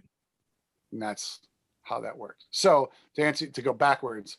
So I'm working in doing all this stuff, staying in the studio, got like a little side project band with this country guy. My father died, and I was friendly with Stevie, who was actually with Josh in his new band. Okay. And I hadn't really talked to Josh, but Stevie and I were friendly. Stevie told Josh that my father died. I hadn't heard from Josh in like 2 years. He called me. Oh, good. And he was like, yo, I heard your father died, man. I'm like, yeah. He's like, well, let's get together. I go, I got to go. I'm leaving. I'm going back home. He's like, meet me in the morning before you go to the airport. I'm like, okay. So I met him at a Starbucks on the way to the airport to go deal with my father. And he's like, well, when you get back, let's get together and let's make some music. I'm like, all right. So I had a lot to think about on the flight. Yeah. Went through the whole thing, got back, the dust settles. We went and got together again. And I go, look, man, I want to lay down some ground rules if we're going to do this. It's got to be fun. It's got to be profitable, because I can't be in a band and lose money. I have a kid. You have a kid. Yeah. You can't do that. And I said, and we got to do it our own way. I don't want anyone like the old days when we were getting pushed by people to sound a different way and to work with outside songwriters. Like, I want this to be our thing. And if we co-write with someone, I want it to be our idea, not somebody forcing that down our throats. And he was like, I'm in, let's do it. And that's where the second wave of the band was born. So we called it rehearsal with, I knew Xavier because I worked at Guitar Center with him. Okay. And he was my roommate for a while in the 90s before either of us had gotten sober. And it was a shit show. Let me just put it out there. Two guys that should be dead. Yeah. Roommates. That never works well. Two addicts together. It got dark. And he'll tell you it got dark, but we always had milk for my cat. Which is ironic. We wouldn't eat, but the cat always had food. That's ironic that you took care of the cat when you were fucked up, to be honest with you. Yeah. I love animals. So that's kind of how the first, that's how we got back together. And well, we didn't call the guys that were in the band because they had all left at one point. So the thinking was, why would we call the guys that didn't want to be here? Let's just move forward. Let's get some guys that we want to be in a band with. Let's make sure that we're in a band with people that we like, as opposed to the best musicians that, because we can teach anybody the parts. So you really had the fun. That was your governing thing pretty much. Even. Yeah. I wasn't willing to be miserable. You know what, man? When I started changing my life to that, my whole life got different. Yeah. Even now, like when I work with an artist, if I don't vibe with them, like as a human, I don't really want to fuck with them. There's plenty of other options for them and for me. It's like, I want to be around people that appreciate what I do, that are, that we're on the same page. Like, I'm not saying that we have to agree politically and all that stuff, but I want to be around someone that doesn't make it a miserable experience. And that was what we set out to do. Like, let's get people around us that we enjoy being around. Yeah. And why shouldn't you? That's the simple thing of this. Like, why shouldn't you do that? But I know, like, probably you, because same as me, that wasn't like, oh, I want to have fun. So like an option at a young age. We knew these guys. Right. I was tight with Stevie. I knew him a little bit, I knew Xavier for years, and Jimmy, I just worked with him a bunch, and right. My favorite living bass player. He's a phenomenal musician. We got together, and that's kind of, we were all working day jobs. We'd all, I was still in the studio. Everybody was working gigs. We got together in a rehearsal room, and I think we played, we had everybody learn a few of the old songs. And after 3 songs, we looked around the room, and I was just like, so if you guys want to do this, bring $75 for rent next Tuesday. We'll see who shows up. And everybody showed up with $75. I'm like, I guess we got a band. Right. That's cool, man. Yeah. It was very, very, there was not this big record deal waiting for us. There was no tour looming. It was just an idea. Right. And my expectations of it were pretty low. I honestly thought, we'll make a record. There's a market for it in Japan, probably. We'll put it out in Japan. We'll go over there once a year for 2 weeks or a week and a half. That's all the longer you can tour over there. And we'll just have some fun with it. It'll be fun because I got this job I'm doing. Didn't even throw my stage clothes out. I didn't have all, stage clothes, my black jeans, throw my black jeans out. Yeah. It was really pretty humble. That's awesome, man. And that's when you made the platinum record. We wrote that record with in that room, and we took a few of the songs and we went to Marty Fredrickson. We took him 3 songs. We took him Crazy Bitch, Next to You, and Sorry. He listened to Crazy Bitch. He's like, that one's done. You don't need me on that one. We worked on Sorry together. Josh and I had, the majority of that song. He brought in that big E major chord in the chorus. It was just like, oh, there it is, and working with Marty, I've collaborated with a bunch of people, but working with Marty really changed my mind about collaborating. Like, I could see the potential in collaborating with someone that you want to collaborate with and how fruitful that can be. Because early on, the collaborations were always the record label saying, you don't have any hits. You need to go write with this person. And you kind of take it personally. Yeah. It was kind of forced on us. Yeah. But we sought him out. Like, we want to fuck with that guy. So he helped us with those songs. And I was like, oh yeah. So that's why we continue to work with him.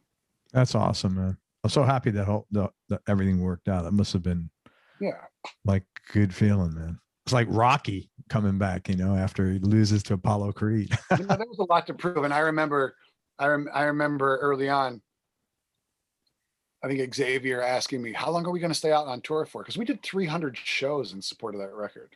300? 300 shows. In what time frame? 18 months. So we were dogs, dude, road dogs. So that's like 500 days. You did 300 shows. Yes.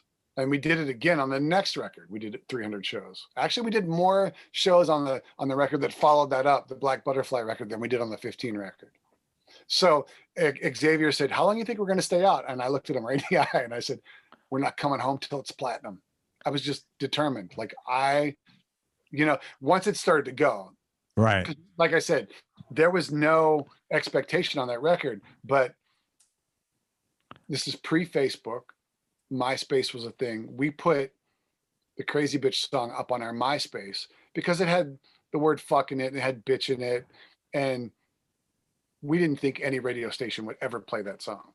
So we didn't do a clean edit. There was no clean edit for that song. Right. We put it up on our MySpace page and it got 1 million, 5 million, 10 million, 17 million plays. Holy like, what the fuck shit. is going on? Is this real? Yeah. And radio stations, the station in Baltimore. I don't know that city at all. I think it's the call letters escape me. The station in Baltimore ripped the MP3 off of our MySpace page and put duck quacks over the word fuck. That's so funny. And the single started to chart. There was no video for it. There was no preparation. It was just a reintroduction on our MySpace page. We had a video for Next to You shot that we were about to release. And we were like, hold on, time out, change of plans here. The song's going, throw gas on the fire. Yeah. And that's where that came from. That's so awesome, man. What a cool story. Yeah. God, what a cool story. And the lack of expectations you had made it really cool. I think it's a testament to just like, showing up, man. Yeah. You just don't know. Showing up and doing the work. Power in yes. Just yes. Well, I'll tell you what, there's also a testament to 300 shows in 500 days. That's not an easy thing. And you guys weren't spring chickens at that time either. No. But you had 5 guys laser focused. Yeah. And it was really a gang. It was really, there was a camaraderie and there was a gang mentality going on. that was, it's that snapshot in time. It's pretty perfect. It's pretty awesome. Congratulations. That's really cool. Thanks, man. Tell me one or two things you've done that at the time were sort of like out of your comfort zone, maybe, but in hindsight, they turned out to be 2020 hindsight, Monday morning quarterback thing. They turned out to be really good moves. Oh. Man, I give you credit. You didn't look at these questions. You're doing great. These are not easy questions at all. You're just like banging them out, man. That's cool. I didn't want to overthink it. I didn't want to come do this interview prepared. No, there's a small, like 4 or 5% of my guests do that. Very small minority. So the question is, what were one or two things you did that were out of your comfort zone at the time, but you did them anyway, and they turned out to be, really good things for you? Showing up at an AA meeting and saying, "I'm Keith. I'm an alcoholic. I have one day." We're not supposed to talk about that in the press, but showing up at a 12-step meeting. Yeah, man. My hand, that was foreign to anything I'd ever known before. Walking into a room with perfect strangers and creating. Because I had come from a world of where I was always in my own little world creating, and now I take it for granted because I do it so naturally. You walk in at noon to my studio, you walk out at 4 o'clock, you have a demo of a song that we created. Okay.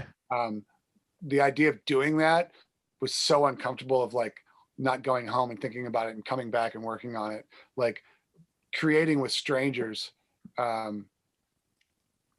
is definitely in my uncomfortable zone, but I'm getting better at it and it's working out. Yeah. What else that can probably give you, I'm used to being uncomfortable. Right. I'm kidding. I don't, no, but you're not afraid of it is what you're saying, I think. How bad's it going to be? Right. Yeah, but a lot of people don't have that attitude. Like, what's the worst I'm not going to die. I'm not going to get diseases. My family's going to be healthy. But a lot of people don't. The worst thing that could happen is that we would be successful and make a lot of money from it. Oh, right. It's horrible. I know. It's such a terrible problem to have. I know. Yeah. But that's one of those things that's probably a blessing that comes out of the kind of childhood. Yeah. That we kind of shared. It's like, I've been through the worst that could happen already. Yeah. Leaving the band after 21 years was definitely uncomfortable. Yeah, that had to be. But something that I knew I had to do. So any of those life changes have been certainly an adjustment. Totally. But again, if that's as bad as it gets, it's not so bad. Yeah, totally. Any advice you'd give to young Keith, assuming that you would have listened, that would have made your life easier? Any aspect? Learn accounting earlier. The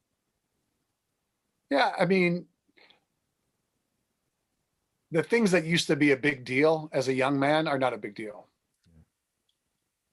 I think that's the biggest thing. That's a good one. Yeah. There really aren't any big deals. If no one's losing their life and no children are being harmed, then it's not really a big deal. All right, let's switch over to gear and music for a little bit. Since this is Everyone Loves Guitar. 2 or 3 best concerts you've seen. The Black Crowes on the Southern Harmony and Musical Companion Tour at the A.J. Palumbo Center in Pittsburgh. And I believe that was August of 94. No, because I moved to LA in 93. Maybe it was August of 92. This is too much to your memory shit, man. This is like, I remember the day that I drove under the Hollywood sign coming into town, August 16th, 1993. I hope, you know what happened? Like for me anyway, in between like your age, you're like 5 or 6 years younger than me, I think, and my age, somehow some of that, I used to have like And some of that slipped, and it really bothers me. But I think, in all fairness to me, I think it's because I have contact now with so many people through the show. I'm trying to. Do you remember when you used to remember everybody's phone number? Yes. I was just thinking about that the other day because I was looking at my son's contact card. I'm like, fuck, I don't know his number. I was telling somebody, I remember the phone number, the address and the phone number of the house I grew up in. So do I. I remember that too. I actually remember my ex-wife's phone number, which is, and her social security number. And this is 30 years ago. Wow. Yeah, but I can't remember like intermediate, you know. Yeah. I think it's because, like I said, I have so many people now. It's like, at least I tell myself that. Black Crowes, what else? You know, the first concert that I ever went to where the lights went down, you could smell weed, the lights came up, and there was a fucking band there. So I grew up in Western Pennsylvania, and there was a guy who was like a tri-state legend who had one national hit. His name was Donnie Iris. Yeah, I remember him. Your Eyes Got You, right? Wasn't that it? No, and he had a song called Aaliyah. It was a big, I remember that. Yes, yeah, that was like a ballad-ish. Yeah, I remember that song. It was a really good song. And my aunt Jerry took me to a show at the community college basketball arena, and we're in this crowd, and the lights went down, house lights went down. I could smell marijuana. Didn't even know what it was, but I remember it. And the lights came up, and there he was. I was like, whoa, life-changing. That was cool. Life-changing. Seeing the Black Crowes at that time, 1992, I had just gotten out of college. The local band I was in was broken up. I was trying to start another band. I had hair down to my waist. I was toying with the idea of moving to LA to try and pursue music full-time. And I saw that band, and I was like, that. Now, if you saw that band in that era, even if you go back now, I talk to Charlie Starr about this all the time because we're big fans. You see that band in that era, holy fuck, were they on fire. They were a great band. So good. Mark Ford had just joined the band. Johnny Colt was still in the band. All the drugs were working. And just, it was a life-changing experience. Like, yeah, I'm going. I'm out of here. And a year later, I was in LA chasing the dream. That's awesome, man. So that was a big moment. I don't know, man. I've seen so many great shows, like watching AC/DC, being on tour with AC/DC and watching them fucking destroy it night after night after night was just so inspiring. So inspiring. And the same thing with Kiss. Like, we opened for them on the Psycho Circus tour. And I don't know what's going on with that band now, but when we saw them, it was the original lineup when we opened for them. It was the original guys in the band. And of all the bands that you would have been running it on tape, they weren't. They were doing it live, and it was fucking awesome. Because to me, Kiss was like the ultimate garage band. Like, I don't in my brain, is for as much pyrotechnics and costumes and all that stuff. If you really listen to what was going on, that was a scrappy New York club band to me. Oh, basically, yes, totally. Badass shit. I would agree with you. So that's the Kiss that I always kind of romantically hang on to. And watching them go out with the fucking swings and the fucking fire and all this shit like that. But to me, you know, that was awesome. Paul Stanley's rhythm guitar playing. Yeah. Pretty fucking great. Yeah. Cool, man. I can't believe I was talking about a Boz Skaggs song, not Donnie Iris, but I remember that song, the Aaliyah, whatever it was. Yeah. It was a good song. All right, man. Talk about gear. What's your go-to guitar now? First of all, Keith is like a very smart aficionado and / collector of primarily Gibsons. In fact, I would encourage everybody to watch. He's got a great video with Mark Agnesi from Gibson. Just look it up on YouTube. Keith Nelson, Gibson Guitars or something like that. There's a really cool video where he shows all his guitars. So this is a difficult question, I'm sure. What's your go-to guitar now? Has it changed over the years? And maybe what's your the top three, the two other ones behind it? Well, that Here TV he yellow Les goes. Paul Jr. right there, that's been a trusted companion for many years. Oddly enough, I traded it away maybe 8 years ago. And That guitar? Yes, because I got a ridiculous amount of money for it. Okay. I traded it away, and with the promise that to the guy who I knew, that if you ever sold it, I want to have it back. If you need to sell it, I want it back. So you get right of first refusal, basically. Yeah. Yeah. And then a friend of mine hit me up and goes, so-and-so bought your old guitar. I'm like, what are you talking about? And there it was on social media, some other guy owning the guitar. I'm like, wow. And he's tagging me in it. So clearly it was sold as my guitar. And I reach out to the guy and I go, hey, really cool guitar. I'm glad you got it. Just so you know, the guy that you bought it from, and I said his name, I sold that guitar and he was supposed to give me first right of refusal when he sold it. I'm glad you have it and I'm not asking you for it back. However, if you get to the place that you don't want it, can I please get the first shot at it? Yeah. He's like, no problem. About a year later, he's like, I'm having a baby. I'm getting rid of a few things. Do you want this back? And I go, yes, whatever you want. And I'm like, oh, it's going to be expensive. And he gave me the price and I was like, okay. I PayPal'd him instantly. Back. It's never leaving. So that Junior. Can you show it? Can you bring it over, man? Yeah. I'd love to see it. Thank you.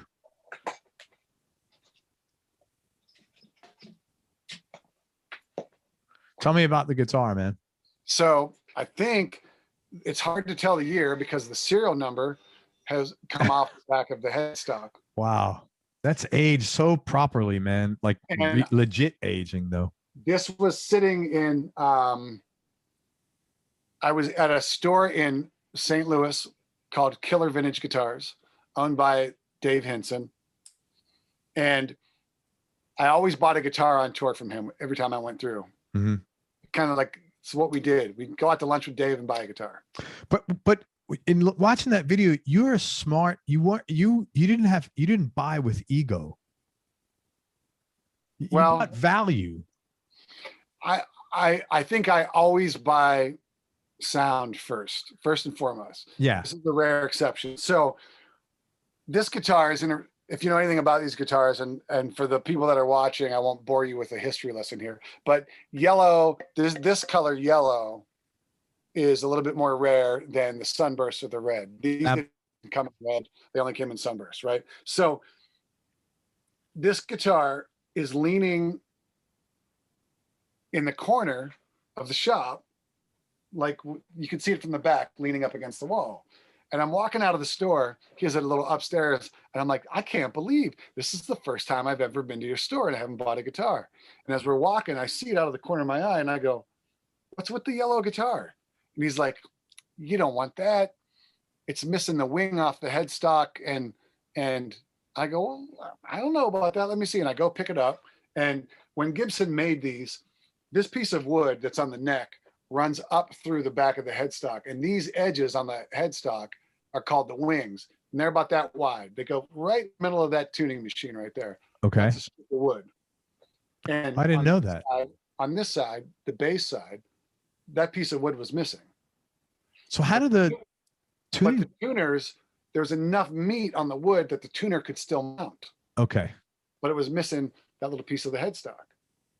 And if you look really closely, you can kind of see where that little crack is because I had yeah. Okay. Yes. Yes. That was gone. And it didn't have a tailpiece or strings on it. And the pickup was still mounted in there. And I go, let me have a look at that. And I pick it up, a little bit heavier than I would want it to be. Not a boat anchor, but I like a nice light guitar. And I go, come on, man, let me buy this from you. I need a road guitar that I can beat on that isn't pristine. Let me buy this from you. And he's like, all right. I think he said, give me $1,500. No problem. I gave him $1,500. I took it back to the gig for sound check. And I had my guitar tech. We had a box of parts. So we had a tailpiece for it. Mm-hmm. We put the tailpiece for it on it. Had the knobs. And I said, let's see if it strings up. And it strung up with the piece of the headstock missing. So I played it, I plug it up, and I tune it to open G tuning. And I hit a chord, and I was just like, whoa, fucking sledgehammer. Good God. It's loud. You could hear it. It just rings. It's really good resonance on that. Yeah. I'm listening to it through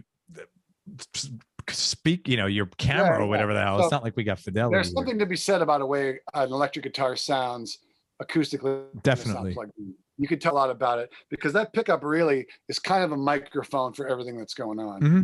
So I was like, I think I love this guitar. So I tuned it to open G. I played slide on it. As soon as I could, I sent it to Todd Money at Gibson. He put he put a little piece of wood on there and aged it up so it matches the rest of the guitar. And then I sent it to my guy. He did a really good job on that, man. That's not easy to do. And I sent it to the amazing Jim Foote in Torrance, California, who fretted it appropriately. And then I used that to open every show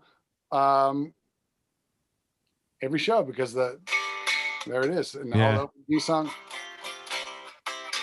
There it is. So that's probably my number one. Although I do have a 1959 Les Paul Sunburst that I do, if I'm going to plug something in, it's pretty special. Yeah. And any idea what year that is? Because you said the serial number has been. So the serial number is gone, but judging on where the tailpiece is, it's probably from 1957. Wow. That's awesome. Because of the relation between the pickup and the tailpiece. So let me ask you a question. I think I showed you. I just bought this recently. Okay, which is like a special. Yep. Okay. Not a special. It is a special. Yeah, it's a special. It's not as nice. The yellow is not. It's a little more like lime-ish, but I love like TV yellow. It's awesome. Yeah. But when I first got it, it doesn't. The intonation is a little off, and the strings just seem like floppy. So a buddy of mine, professional guitar player, said you got to get a different bridge because that's all correct. These are the originals, and that's just how they were. So I had to get one with like insets here. You know what I'm saying? That have. So there's a couple of different companies that make a reproduction part that will fit on that actually will intonate the guitar properly. Okay, I want to get one from Stu Mack. I don't know. I hope it works. Yeah. Okay.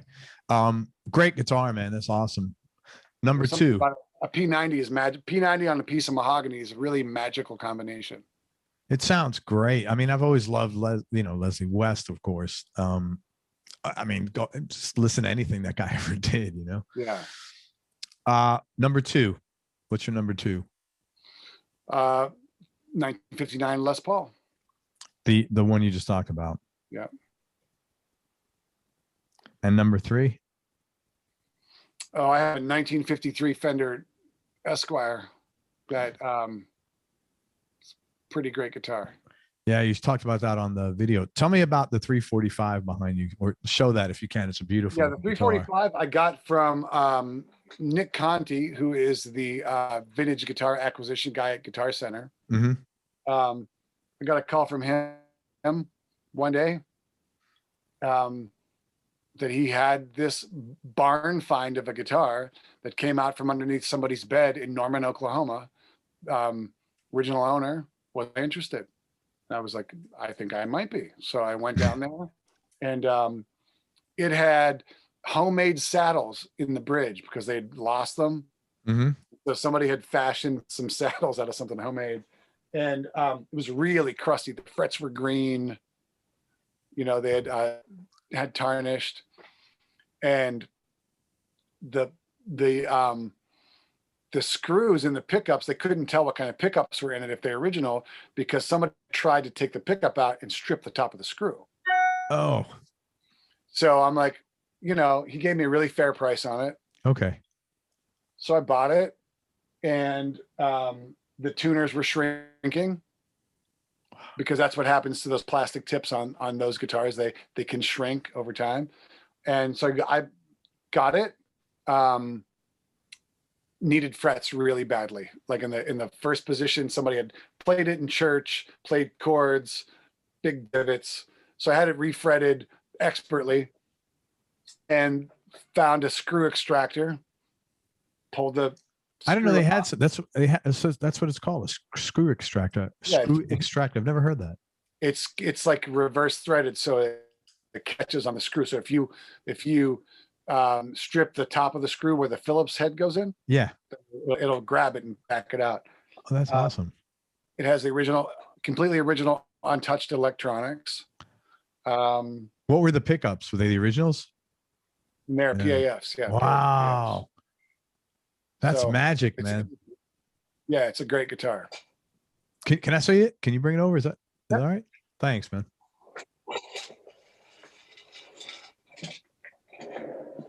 Your studio is awesome, by the way. It looks so cool. The back's nice and clean. Yeah, very. So I put a reproduction bridge on it. I have the original one on the case. It's got the Veritone switch. God, I can't believe how clean that is. It's really clean. And if you look at the headstock right there on the truss rod cover, it says stereo. Yeah, that's cool. I've never seen that. So the way that works is you put a stereo cable in, and each pickup goes to a different cable on the stereo cable. So if you go to the middle position, you're playing through the Gibson made a stereo amp. I think it's called the GA75. But you would plug that into it at 2 inputs. And so stereo, yeah. Do you play that one a lot?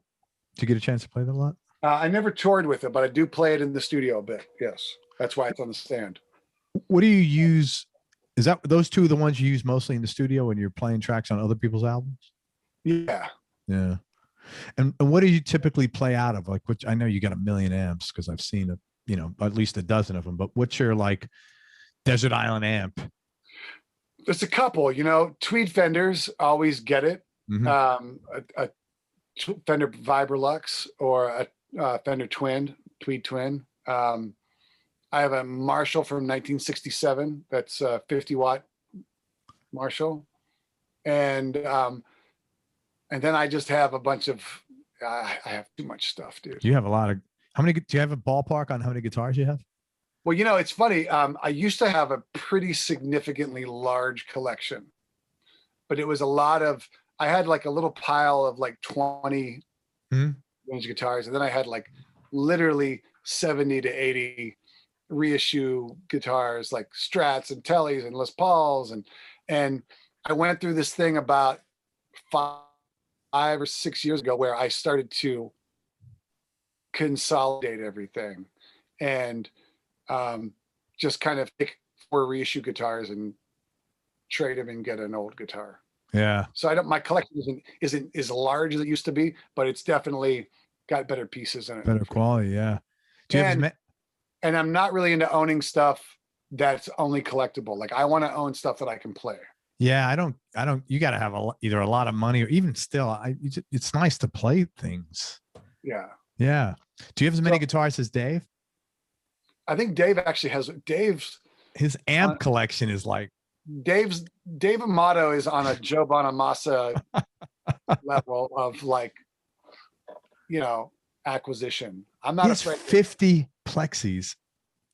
Yeah, that's insane. I have 2. 50. It was when he was in town here. He goes. He went to Sam Ash. He goes, Craig, you got to get this JCM 800.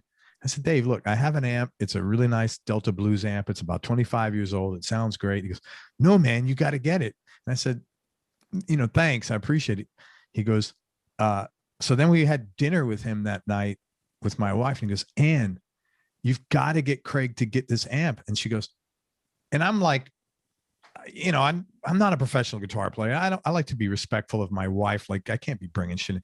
And she goes, Craig, if Dave's telling you to get this amp, you got to get it. And I was like, I love you. And we don't need any. And here it sits. Yeah, we don't need any help co-signing. Like when my friends call me and say, should I get this? I'm like, you're calling the wrong guy. Yeah. You're going to hate me. Yeah. It was cool though. Any interesting or cool stories? I know you got hundreds behind any of your vintage collections. or any of your guitars? About how you acquired them. You know, the most interesting story is probably that Junior went away and I somehow managed to find it and get it. Yeah, that's pretty rare. Yeah, I mean, there's been so many interesting stories along the way. You know,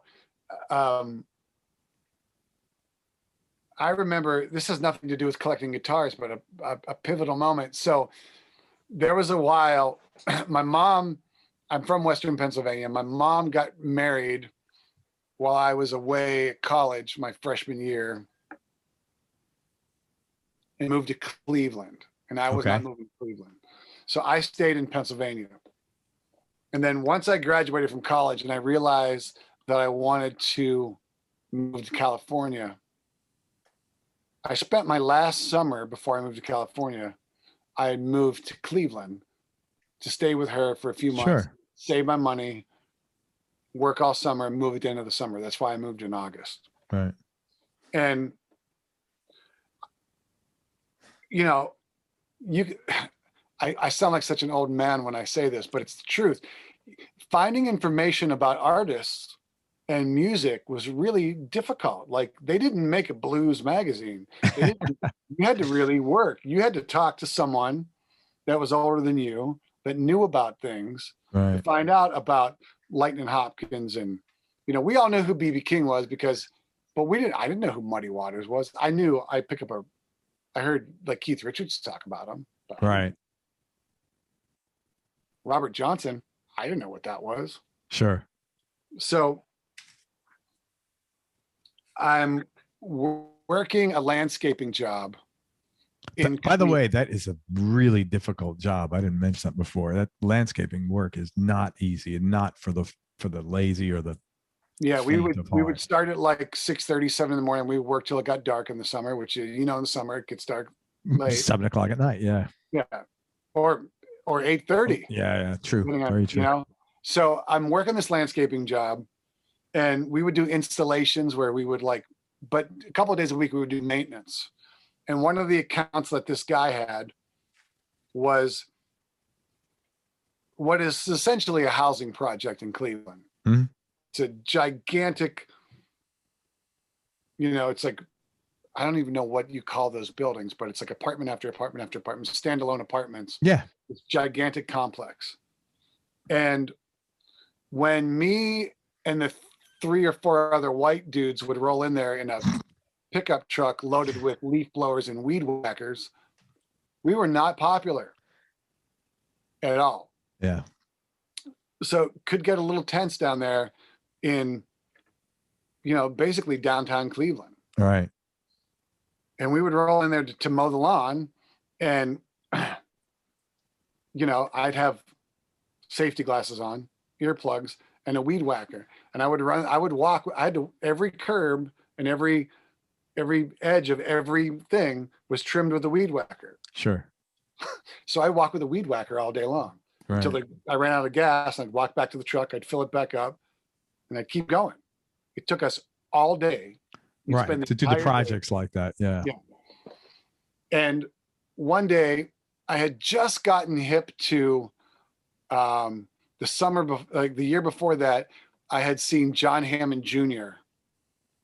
on a PBS special, and he's playing a dobro. I didn't know what a dobro was. He's singing and playing harmonica, and it blew my fucking mind. I'm like, what the fuck is that? Like slide guitar. I was like, whoa. I went home, I had an acoustic guitar, and I put an Allen wrench in front of the nut. And I tuned it up. That's pretty clever, man. I tuned it up, and I was like, I was learning how to play slide guitar. I think I bought an instructional book at the local music store, and it, you know, and it talked about the open E tuning and the box that you play in. And I didn't know. It's like when they would give you a book and a CD that went with it. Yeah, Not sure. the DVD. It's a CD. Yeah. So I started to kind of fumble around with that and try to figure it out. Then I would listen to records and try to pick out the, you know, just like what everyone else did, try to figure out what they were doing.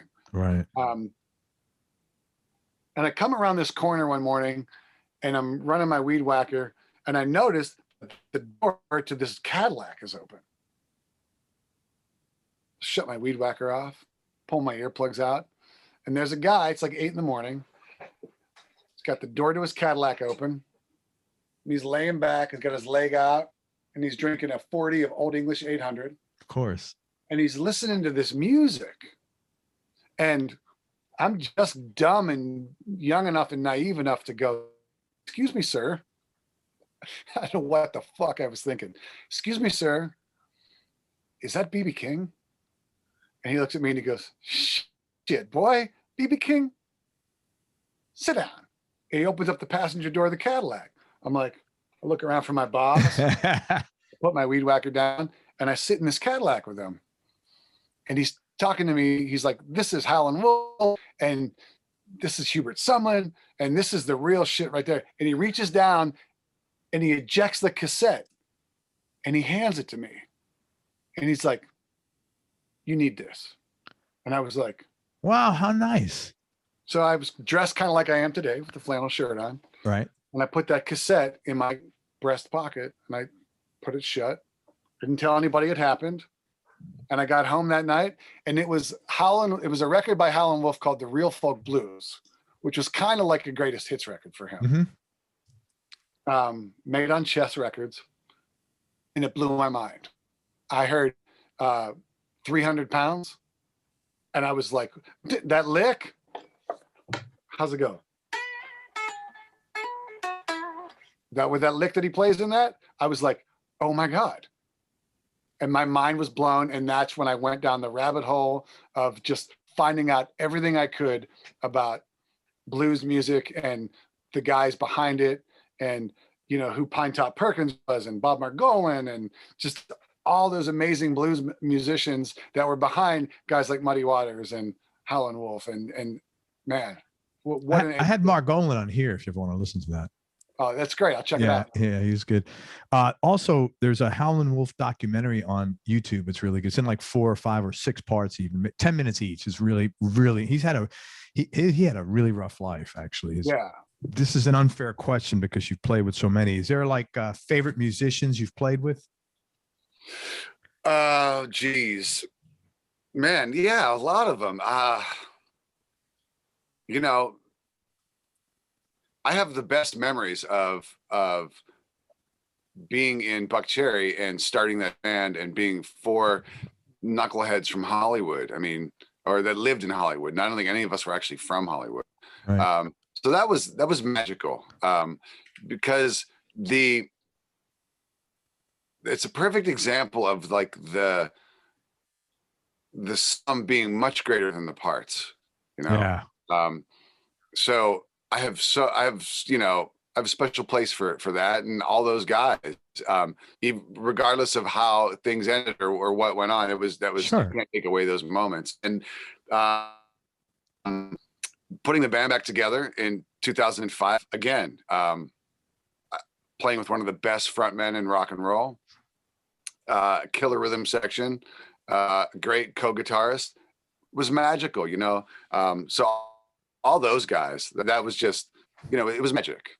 I'm really glad I had that experience. You know, there's a couple people that I played with over the years that just kind of stand out.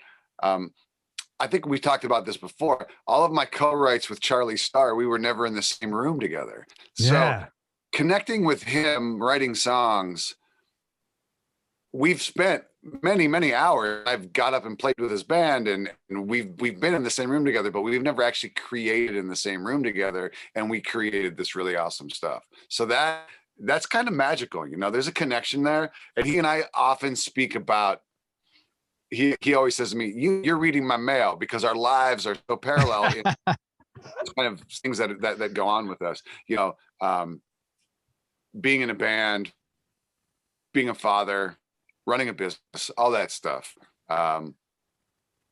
It's very interesting. So, you know, there's a special relationship there. How'd for you a meet? while there. How'd you and Charlie meet?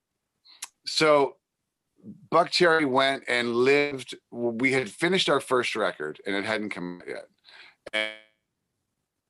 And we decided, somebody in our camp decided the best thing for us to do was to move to a city that we could hub out of and play 5 or 6 nights a week doing residencies at various. So we picked Charlotte, North Carolina. Okay. And we got 2 apartments, 2 corporate like apartments there with like 3 bedrooms in each one. And we moved the band and 2 crew guys, and we went out there and we got a van.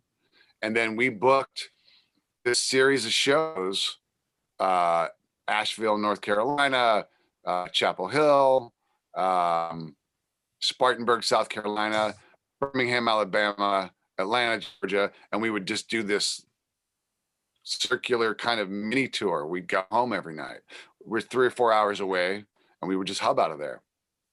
And one of the places that we played was this club. I don't believe it's there anymore, but it was in Little 5 Points in Atlanta called, oh man, hang on a second. It was like a biker bar. You could ride, and they had double doors, and you could ride. There were stories of guys riding their motorcycles into the bar. Into the bar. It was called 9 Live Saloon. Okay. And the guy that booked 9 Live Saloon was a guy who is still a friend of mine to this day. His name's Ted Lethang. Phenomenal guy, phenomenal guitar player, just a great man. And he worked for the club and booked there, and we instantly connected. And he was just the wealth of knowledge about, I think we spoke about this before, but like, because of like Georgia Satellites and Jason and the Scorchers and the Black Crows and just Brendan O'Brien and all this music that had come out of Atlanta. Atlanta to me was almost as important as like London. Yeah. So much music that I love came out of there. And Ted was like my mainline connection to all of that. And he knew all those guys. So I would talk about, fuck, Rick Richards. Oh my God. Let me just call him. I'm just like, what? So Ted introduced me to Charlie. And I think at the time, Charlie, I'm not exactly sure what was going on. Blackberry Smoke wasn't a thing yet, but that's how I originally met Charlie. And we just stayed friends. I'm friends with both of those guys. I think I met them in 1998, maybe. Right. And been friends with them still to this day. Cool. Good guys, both of those dudes. But back to your question. There are musicians who I admire, but one of the things that I really admire are people that know how to be in a band and interact in that situation. When the bass player in Buckcherry got sick, we had to find a guy to fill in on the road, and we called a guy named Jeff Rouse. And Jeff was known for playing in Duff McKagan's band. Okay. So he was bass player in Loaded.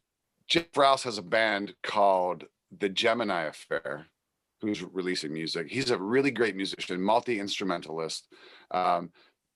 So somebody like that walking into a band of dudes that are on the treadmill doing their thing, and his ability to come in, slip right in, fit in musically, personally, just phenomenal, just really, really, really a great musician. Matt Logg, the drummer, in, our drummer at the time, Xavier, who is on that list. Like all the guys in the band, I would put on that list. But he had to go handle some personal stuff, and again, we called a guy up and said he's learning songs on the flight out to the tour. We're playing. We're on the Kiss reunion tour. No, it wasn't the reunion tour. It was the 30th anniversary of Alive. So we were playing a reunion with Kiss, and they're doing Alive top to bottom.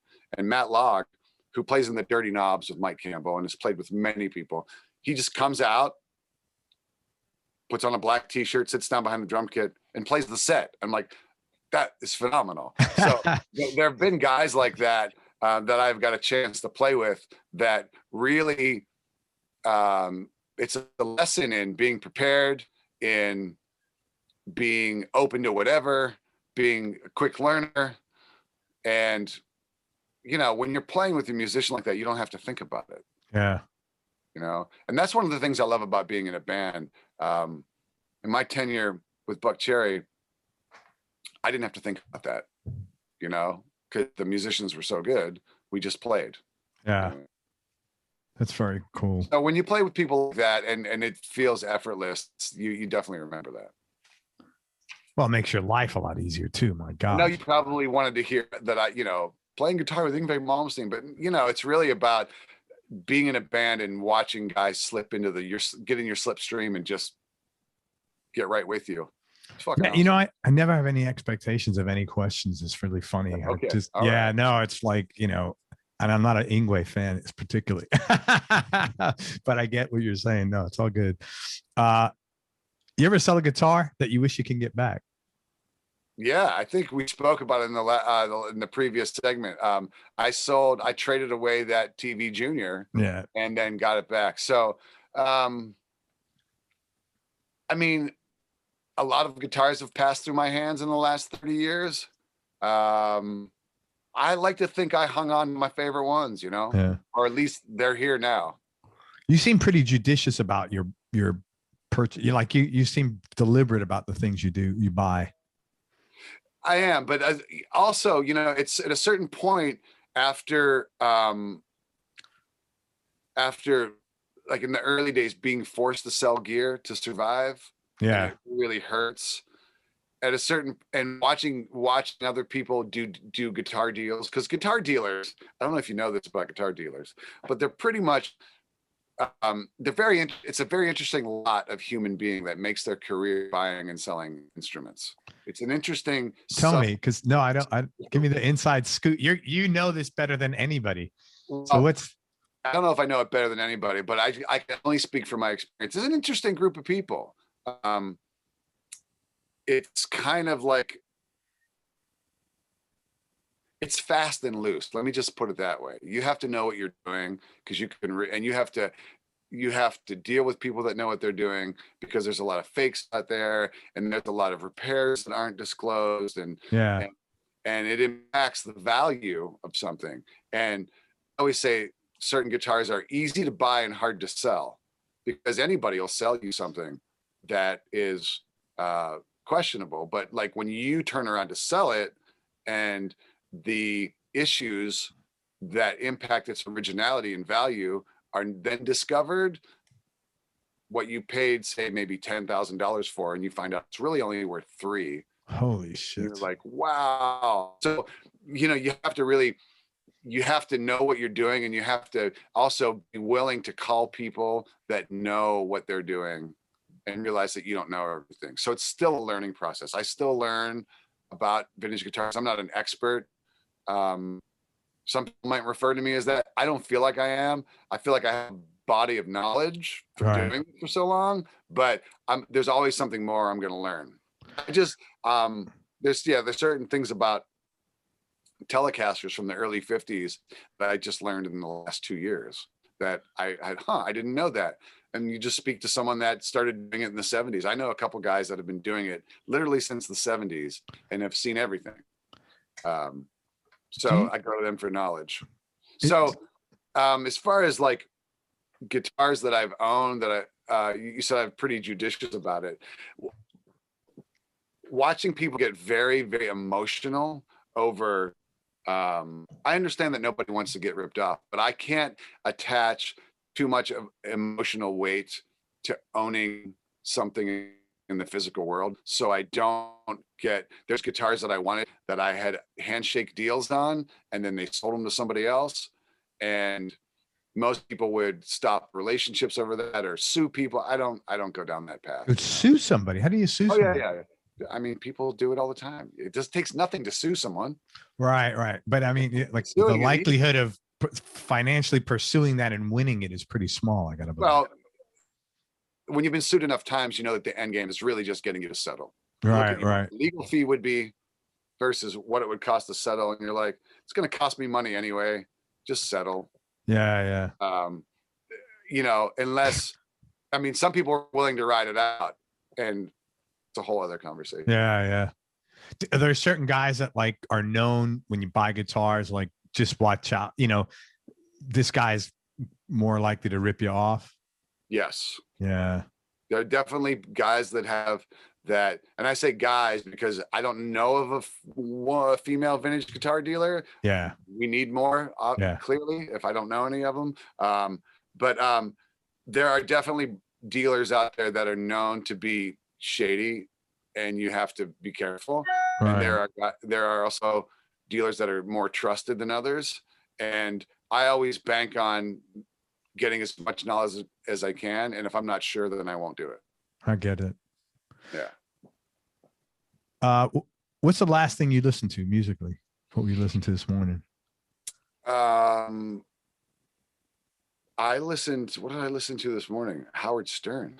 Did you? Right on, man. I haven't listened to Howard in ages. I have so much music around me all day long that I don't normally, if I take the time to listen to music, not critically, when I'm worried about the songwriting and the sound of syllables and the snare drum and what's the drum sound like and just all that stuff.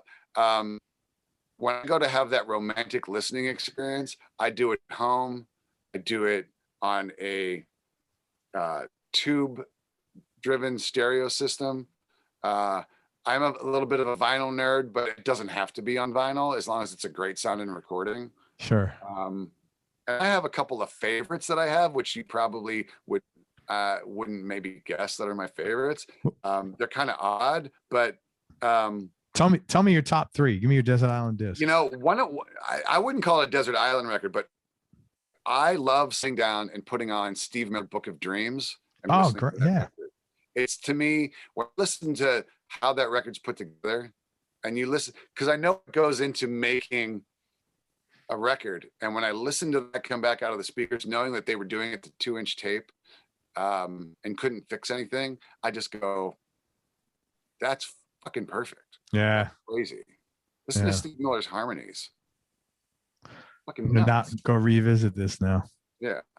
Haven't listened to Book of Dreams in a while. So that's one of my favorites. You know, look, on everybody's short list is Back in Black and Dark Side of the Moon. And, you know, I love the first Keith Richards solo. I just got the box set. Mm-hmm. Oh, is there a Keith Richards box set? Yeah, it comes in the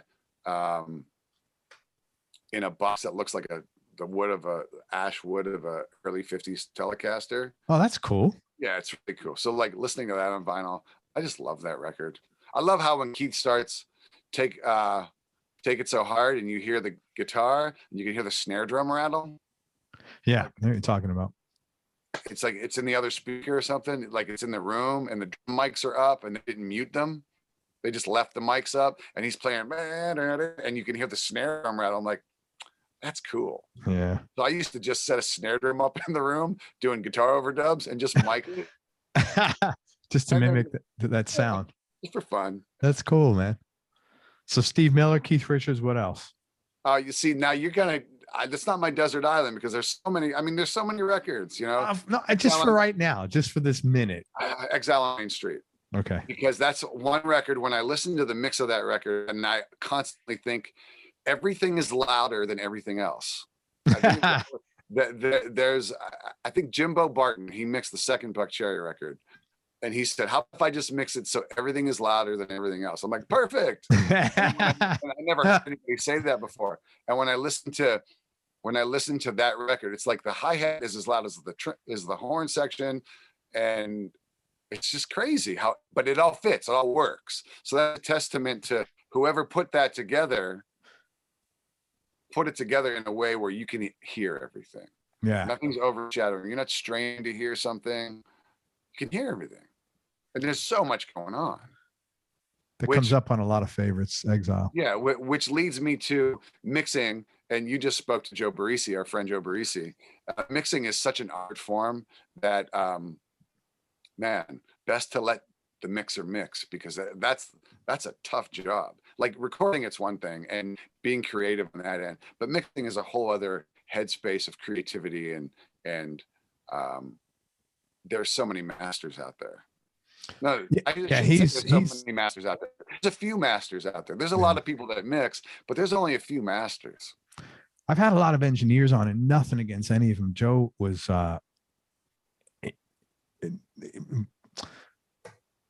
his ability to, it's almost like, well, he was a musician before that, and that comes through. So I would say he's still a musician, and he has the hearing of a dog hearing. He does. And I honestly think guys like Joe, hear things on another level that mere mortals just don't hear. I love You're Mike. Probably right on that too. Mike mixed the Buckcherry. Love what he does. He works with AC/DC a lot now, but he's got a great story. Have you ever talked to Mike on this show? No. What's his last name? Mike what? Fraser, Frasher. There's a few people that I have to turn you on to that you must have on your show. All right. Thank you. All right. So the top three, you'd say Keith Richards' first album, Exile, and then what else? Back in Black. Back in Black? Okay. For different reasons than Highway to Hell. See, I can't get it to 3, dude. Sorry. It's real funny. Do you know remember the band? Tom Petty, Wildflowers. Okay. 10,000 Days by Tool. That's an insane record. That's Barisi, I think. Yeah, Super Unknown. Yeah, great record. Horn and Jason Corsaro with Soundgarden at the peak of what I think is the peak of their game. Great record, phenomenal record. The first record. Geez, I mean, we could go on and on. Do you have a worst gig ever story? Worst gig ever was a gig at Trees in Dallas, Texas, where I broke my nose on stage. How the hell did you do that? Oh my God, that is fucking painful, man. I was a young, foolish man, and I was playing the guitar, and I probably saw like Angus Young or Joe Perry playing their guitar in their back. I thought that would be cool. So I was playing a guitar solo, and I go all the way down, and I got my legs underneath me, and I'm down on my back, playing a Les Paul, and then I just go to pop up, and as I popped up and kind of picked myself up, I pushed the guitar up, and it hit the strap and went poof. And when it hit the strap, I didn't have a very good hold of it. Came back, and the butt of the Les Paul cracked me on the bridge of the nose. Oh my God. Split it open and broke it, pushed it over, and blood was pouring out. I had a white t-shirt on. Oh God, that sounds so. How much did that hurt, man? It fucking hurt. And I had broken it a few times before from talking when I should have been listening. I like how you put that. From talking when I should have been listening. So, I've been hit a few times. I was kind of used to it, but it was still a shock. When I get up and I go over to my guitar tech, and he gets a towel. He thinks something he doesn't know what happened. Oh. He thinks maybe somebody threw something at me, and he puts a towel on my face. It's like, fuck, no. And I wipe the blood off. There's blood on my white t-shirt. I was wearing a white t-shirt that night. Fuck. And I look over, and the singer's like, come on, let's go. He doesn't know what happened. All right. So I finish the set, play the encore, come off stage, and it's not too far from Baylor University Medical Center. Yeah. Went down to the medical center. They're like, yep, it's broken. They stitched it up across the bridge of my nose, and I got back on the tour bus and resumed the tour. And I rocked the Rocky Balboa nose. How do you sleep with that? That's got to be like. Well, it's impossible. You snore, and so I had the Raging Bull nose till the end of the tour. God. And then went and had it fixed so I could breathe and oh man, looking at a picture of Brad Pitt, and I said, "Can I have that nose?" No. I had it fixed, and we got off it. Wow, the show must go on. Yeah. Kudos to you. That's funny when you said I was talking when I should have been listening. There's a lyric. I think you'll know the song. Is it Humble Pie? Stealing when I should have been lying. No, that was a band called Stealing When It Should Have Been Stealing. That was by Uriah Heep. By who? Uriah Heep. Yes, Uriah Heep. Thank you. Wow. Oh God. I'll take music trivia for 500, please. There you go, man. You'll win. I'm no Mark McGrath though. Mark's the king of that. Is he? Oh, so good. He won like Rock and Roll Jeopardy. Oh, I didn't know that. Did he? Yeah. That dude knows more. One of the nicest guys you'll ever meet, and he knows more about music. It's insane. He's an encyclopedia. That's awesome. Yeah. That you knew Uriah Heep, because that's not like a popular. No, but it was on. So the radio station that I listened to, WDVE in Pittsburgh, Pennsylvania, growing up, that was in the playlist. So like, it's odd because so much of my musical knowledge was formed by that, what we call classic rock now, but it was rock radio when I was growing up. And that station was my beacon to the outside world, man. Yeah, that's a great song though, man. That not many people I don't think know that. It's a really good song. Yeah, and a couple of the DJs, like the woman that does afternoons, Michelle Michaels, is still a DJ there, and listen to him on iHeartRadio for like a sense of nostalgia. Yeah. A lot of the New York City DJs are on Sirius or Sirius Radio, that kind of stuff as well. In California, I can listen to the station in Pittsburgh on iHeartRadio. Can you really? They play the same stuff? It's just a live feed from on iHeart, so you can listen to. If you want to know what the rock station in South Carolina's playing, Greenville, South Carolina's playing, you can find it on iHeart and listen to it.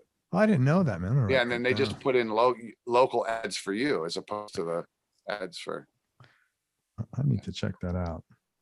I think the show is on. I'm pretty sure the show is on iHeartRadio. All righty. All right, Keith, tell me about one or two things you've done. We've already talked about this, so if you want to pass it, or one or two changes you made that have had the biggest impact on your life. Could be anything, business, professional, personal, spiritually, anything you want. Oh, geez. I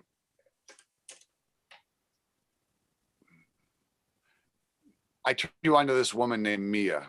Yes. Mia was the first person to hip me to, has nothing to do with guitar. This should be called Everybody Loves Fill in the Blank. She hit me to the concept of your blood's acidity and its impact on your overall state of well-being.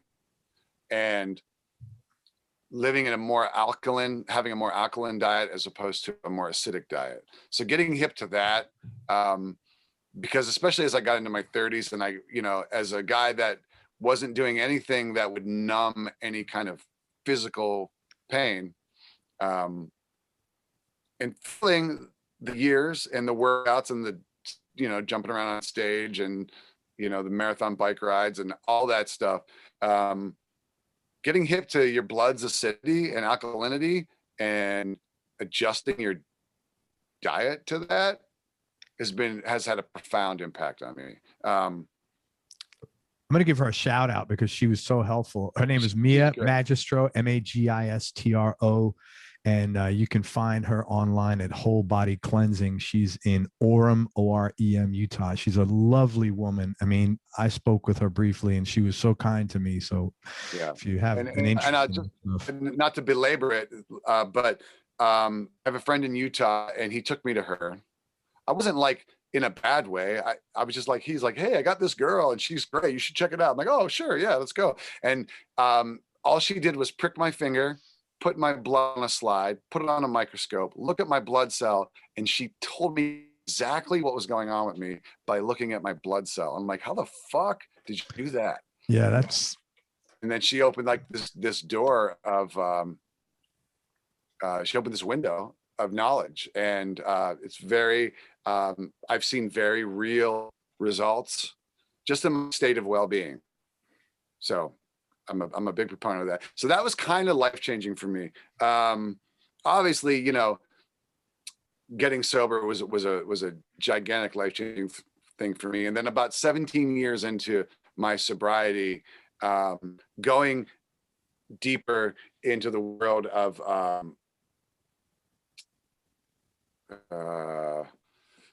discovering kind of what the nuts and bolts are of what make me as a human, and dealing with a really great therapist. A lot of people don't talk about therapy and mental health, and I won't go too far down that rabbit hole, but getting into all of that and being willing to learn more and understand my history better so that I can understand my future, my present and my future better. Sure.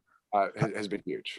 I don't know why people don't talk. How can you get through life if you've had any kind of dysfunctional like upbringing? How can you not get through life without seeing the therapist? I don't get that. I mean, that's what works for me, and it's not for everybody. Some people go to hockey games, and that's how they get therapy. Some people hit a heavy bag, right? We all find what we got to find, and that's what has worked for me. Yeah. What was the biggest challenge about being in the limelight, especially and coming from the middle class background or the working class background that you came from? What was there had to be some adjustments to make there.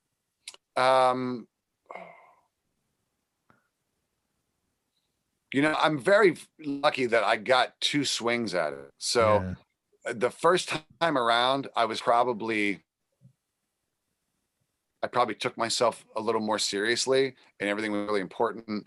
And I had focused on maybe the wrong stuff. Not completely. I don't think I was a complete fucking asshole, but I definitely let some of that rock starness get to my head, and I sort of believed my own hype because I never thought it would end, and then it went away. That was kind of like a big revelation for me. So when the band got back together, as we spoke about earlier, the expectations that I had were pretty low, and we really drastically exceeded those. I always just kind of felt like I was playing with house money. Like if it got better than punching a time clock, it's all good. Yeah. I wanted to be as successful at it as I could be, and I wanted to make as much money as I could, but not at the cost of sacrificing my happiness, you know, and the things that were important. I had nothing to do with that. What would you say the best? What's that? Yeah, you did. It was the biggest challenge about being in the limelight. Yeah, you took it too seriously. Yeah, that was definitely fair. Best decision you ever made? What do you think that was? Best decision? Moving to California.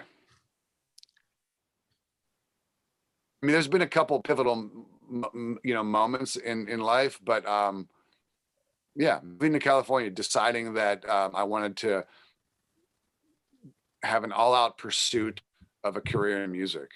Yeah, and I give you so much credit for that because you just literally picked up and see ya. Well, you know, I don't know if I said it earlier, but when I was going, people in my family were like, "How long are you going for?"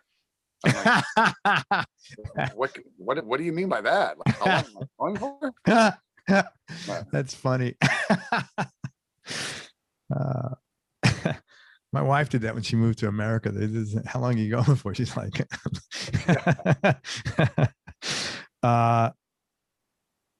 most important things you've learned about yourself. Oh, Craig, I thought this was about guitar, dude. Oh, you didn't, because you listened. You know, learning how to be a finisher in a lot of things. And it's not just about music. It's about anything that I take on, because I love the creative process so much. That's why my interests have been in, you know, my interest in photography, and I'm not a finisher in photography. You know? Right. They're amazing photographers. I do like to take photos. The iPhone has just kind of taken so much of that away, because now it's just, why am I going to lug around a camera when I have this thing here? I just blow in the pocket. But learning how to be a finisher in life, seeing things through all the way, instead of a dabbler. Like, I watched my father was the world's greatest dabbler, because he had so many interests, but he never kind of realized them all the way through. My father would get into woodworking, and he would make something ridiculously great out of wood, and then his tools would sit there for years, and he'd never turn the saw back on. Yeah. Or stuff like that. He would make his own clothes, and then he would just not make his own clothes anymore. It was just great. So how to be a finisher. Yeah. You know, how to finish a song idea, how to finish a record, how to finish the project in the garage, or whatever it is, you know, be a finisher. That's the first time anyone has talked about that. And in business, it's a really big thing, because they talk about how there are certain people that like to start, and they, like what you're saying, they just don't finish it. You know, they have a million ideas, and then there's people that are better at finishing, but they can't come up with the idea to start. You know, so I don't know if it's better to get 2 people, one's a starter, one's a finisher, but that's a very important thing. And you're the first person mentioned. Really good answer, man. This will be interesting. What do you like most about yourself? I'm loyal. And what would your wife say she likes most about you? I'm loyal. That's a valid thing, though. If you just leave it at that, Yeah, I think what you see is what you get. I'm not really. Look, this world is not made up 100% of fans of me. There are people, sure, that think I'm full of shit, and that's fine. You don't make an omelet without breaking a few eggs, and I certainly haven't lived perfectly, but I do take a lot of pride in being honest and being loyal, and having a sense of humor. So there's three. There's three things that my partner would say that she likes about me.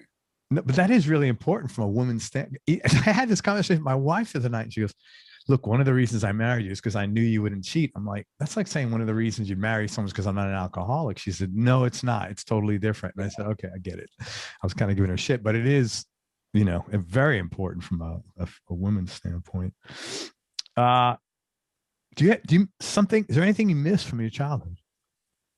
No. I didn't think so. Okay. You know what I do miss, though? I do miss the simplicity of it. Like, it was a simple, and having children, my daughter's 21, and as the world reveals itself to her, like, now she's a full-time student, she's working 30 hours a week, and she's like, Dad, this is a grind. I'm like, oh yeah, I told you, becoming an adult is really not that much fun. So when you were 16 and I went down, you got the rest of your life to become an adult. This is what I meant. So now, kind of on the hook for your rent. Good luck. Even though I pay your rent. But the whole idea of this. I miss the simplicity of being, a kid. When you say simplicity, you mean the lack of responsibility, right? Absolutely. All I had thought was riding a bicycle, and that's kind of it. Yeah. I totally get that, man. Happiest time in your life, or happiest moment in your life? Today, because this is all we got is today. Right on, man. No, but to do try to live like that. But clearly, my kid's being born.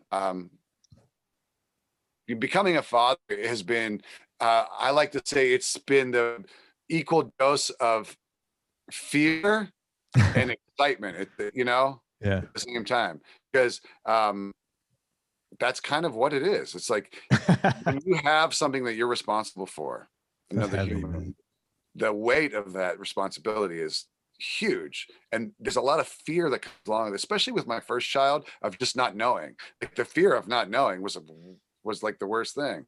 And then once you have a baby and you realize, oh, I'm not going to break it, they got a list of like 4 things. If she cries, she needs to be fed, her diaper, she needs to sleep. It's kind of easy. But I didn't know that. Becoming a father, definitely the best stuff. And that supersedes any professional milestone or any of that stuff. Biggest business win and biggest personal win? Biggest business win, not letting so when Buckcherry got back together, not letting the fact that a major label would not sign us to a record contract, which was a big deal at the time, not letting that stop us, like persevering through that, betting on ourselves, doing it ourselves. Biggest personal win, getting into therapy and getting beyond, getting things in the proper perspective. I give you a lot of credit for that, because it's a lot of people, it's hard enough, as to get to go to like AA, NA to get sober, but to go to the next level. And that's, I give you a lot of credit for that, for your pursuit of excellence, in yourself. And, it's kind of like you want to learn all that, like in your interview with Joe Barresi, he said he wanted to learn it all, then forget it. I want to learn all of that, and then I want to forget it, because I don't walk around talking like that all day long. I just want to be a better human. I just want it to come out. I want my personal interactions to be not painful for people and myself. And I want to walk around in a state of relative grace and joy. Yeah. That's it. I want to forget all of that why and how and who and connecting the dots. There was a time to do all that work where, you know, you open up your chest and you pull all the pieces out and you clean them all off and you put them all back in and sew me back up because I got to get back out there and get on with life. So getting on with life is a big deal. It is, man. I agree with you. Hey, you have a lot of hobbies outside of music. I know you ride motorcycles. You are a mountain and road cyclist. You're a welder and a metal worker. I was curious how you got into some of the non-musical things and what do you enjoy most about them? Well, I got into welding and working with metal because I had a few vintage motorcycles, and there was always something breaking. And I was kind of at, I know some really, really well-known, very accomplished motorcycle builders, but they're not in Southern California. Okay. Guys that I would call really good friends. And I had some stuff going on with my motorcycles because at one time I had like 7 vintage Harleys in my garage and there was always something going on with them. And I remember I cracked the frame on one of my bikes and I took it to a shop to get fixed and I waited 6 months for a 2-inch weld. God. And not uncommon, guys. Was it in Florida? Because that's what it sounds like. That's what the service here is. No, actually, the guy that I'll get to it. The guy that I know, it's a great friend of mine, is in Florida, or was in Florida for years. So I got the bike back from it, and I was down in Florida with Billy Lane from Choppers Inc., who's a dear friend of mine, and you should weld. You can play guitar. I can teach you how to weld. Billy's a master. He's a master welder. He's one of the few bike builders with a mechanical engineering degree, I believe. Okay. So he has both sides of it. He loves old shit that barely fucking runs from the turn of the century. And he's got a degree and he's kind of has all that knowledge and then he forgets it and he does what he does, which is create motorcycles, which are art. You know, I see them as art. These guys create works of art that you can actually ride. Sure. So, he's like, let me show you. And he showed me how to weld. So I learned in a guy's shop. I was ruining it. He's like, nah, do it like this. And like very patient, showed me how to do it. And so I just decided I was going to buy my own welder. So I had a garage that was kind of set up for all that. So I bought a welder and then I learned how to set the welder up. And I just started making furniture. Oh. Outdoor furniture. And I just wanted it really rustic. So I would go find reclaimed wood. This is in my downtime from the band. I come home from the weekend and I just wanted to be alone. I wanted to be off a tour bus. I wanted to be away from people. I just wanted to create something and I wanted to get away from playing music. Okay. Because I didn't want to just be so one-dimensional and I had other interests. Yeah, it's your vocation. It's hard to, you want to break from your vocation. So once I started to think about the concept of welding, it became bigger than welding. It became looking at anything in the world around me. I'm like, I can make that. You know, door jams broke. I can make that. That's cool, man. That's like a superpower. Almost like a superpower. Being able to fabricate something from from a pile of stock and turn it into that. And so I started to make outdoor furniture. I'd go find reclaimed wood off the side of a barn, old tongue and groove wood. I'm like, I'm gonna make a coffee table out of that. I have no idea how I'm gonna do it. A picture of it, go down to the industrial metal supply out in San Fernando Valley, buy some of the cheap scraps and stuff, and I would just start making coffee tables and benches and stuff like that. I would take the guys from Indian Larry Motorcycles would do the twisted frames. They would twist their frames. So I took tops of acetylene torch jugs. They come with a cap on them. Okay. Metal cap. I would grind the paint off of them, flip them over and turn them into cigar ashtrays with long legs. With twisted like that. Just to kind of like I was practicing welding and getting really, really good. I was having fun. I was creating something. It's like, if you bend it the wrong way, it's like, well, if I can do that twice, then I can make something that matches. And it just became this creative thing that was, it's been a great outlet for me to just do other things. And I like that the barrier to entry is that you have to know how to do that. Like you can't just go buy paint and a canvas and do it. Like you have to have the torch, know how to work with metal. There's a certain amount of knowledge that needs to go into it, but it's just been fun. And so, but that came out of wanting to repair my own motorcycles, and then it became this whole other thing for me. So wait a minute, go back to these ashtrays. So that would mean you throw your cigar and it would sink off. You have that whole because the way I made them, it was on a tripod. So there's 3 spindles, all right, twisted going up, and those 3 spindles hold that jug, and then on top of those spindles, I made a little stand for your cigar to go in. Oh man! When you're done, you just drop it in that metal ashtray.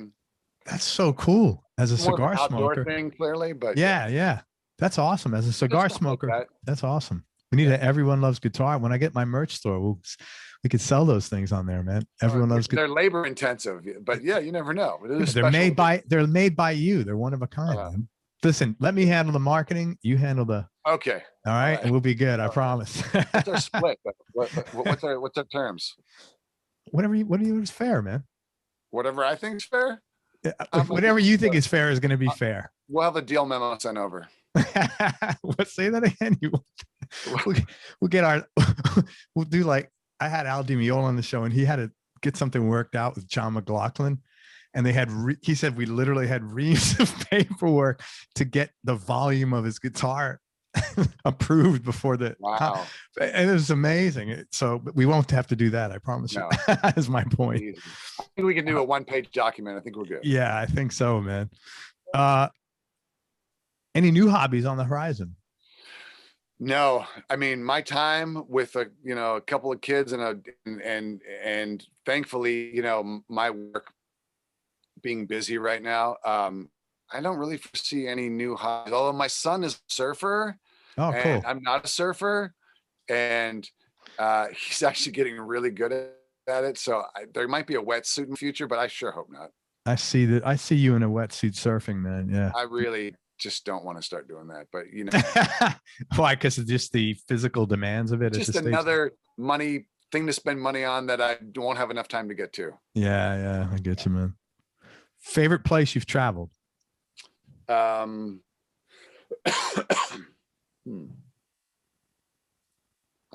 all the touring I ever did, I went to Hawaii for the first time about 1.5 years ago. Really? Yeah. And I loved it. It's beautiful there, man. I loved it. Where'd you go? I think we went to Kauai. Yeah, it's so beautiful there. So that was fun. It was nice. One of the few places that I've traveled to that wasn't for work, because touring for 21 years, every place that I saw was because I was I was on tour. Yeah. And there were great days off and days to explore and stuff. But, people say, oh, you were in Italy, you must have loved Milan. No, I saw the hotel lobby, the dressing room. And then people don't realize. Yeah. I know they think you're traveling all over the world. Yeah. but I'm not doing it. But then you get a day off somewhere and it's like, oh, that's cool. Yeah. 3 more questions, man. Best advice you've ever been given, and who gave it to you, if you could recall? Ryan O'Neal. Okay. Always be writing. Always be prepared. That's the best advice that I've ever gotten. I already bird dogged him, man, so I'll get him that interview. Oh, really? Yeah. Oh, that's nice of you. I will. Yeah, man. If I say it, I'll do it. You should have him on your show anyway. I will. I will do that too, but I want to get him that interview more importantly first. Yeah, I'm good. I'm like a contract. If I say I'm going to do something, I'll do it. If I can't do it, I can't do it, but it's like when fucking Craig puts the hit out on you, look out, man. No, man, I haven't done that in a couple of years. I don't do that anymore. You know what I've been obsessed with lately? I've been watching the Sammy the Bull Gravano podcast, which is so crazy. Really? That he went from being involved in what he was involved in and that whole code, and he's the real deal, right, to like a dude doing a podcast about it. It's what has happened to our world. That's no disrespect. The story is amazing and he's the real deal, but this world has shifted in such a way that he's actually out there telling the stories, and it's fascinating. It's fascinating. I guess has some of that broken up, or the old school that he comes from, maybe? I don't know. I don't have any connection to that world currently, Yeah. so I don't know. Currently. Disclaimer word. And you know, George Christie, who was a famous president of the Hells Angels, I think in Los Angeles, Okay. has also kind of the same thing. Like he did a bunch of time in prison. He's out. He's not in the club anymore, and he's telling stories. He wrote a book. Really? Yeah, he wrote an amazing book called Exile on Front Street, and he's telling stories. And it's fascinating because, you know, growing up in that era, the gangsters, the outlaws were really living by that code. Yeah. It's way more than a bro code. It's a code that, and people would die for violating it. Sure. And somehow in this world, those codes, like, and especially I think of the Italian mafia, and I think of the outlaw biker clubs. Yeah. Somewhere that code kind of got thrown out. Guys started flipping and talking, and so you get to hear the stories about before people flipped, and it's fascinating to me. Imagine that. What's it? George Christie's his name? Yeah. Imagine that, George Christie, head of the Angels, and now he's on fucking TikTok or something like that. Well, he's not on That's TikTok, hilarious. but he is on Instagram and posting pictures, and he's telling stories. Yeah. It's fascinating. Yeah. That is wild. I'm gonna definitely look. Did you see the 7-5? Is that about the precinct, the cop precinct? Who is in that again? I forget the guy's actual name, but that's another fascinating documentary about New York City police officers. Yeah. Dirty cops doing dirty stuff. Well, that was the whole thing about Serpico. It was kind of like about that many years ago. Yeah.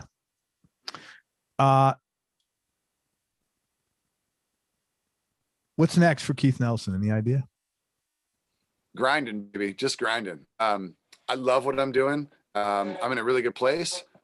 I feel in my life, and I just love making music. I love collaborating with artists. It's been just a joy. I'm so grateful that I got to be in a band for 21 years. I have the best memories of that, and I'm happy that I've moved on from that. And I'm working with all kinds of different artists, anything from like one song at a time to EPs to I'm in the middle of making a full-length record right now with an artist.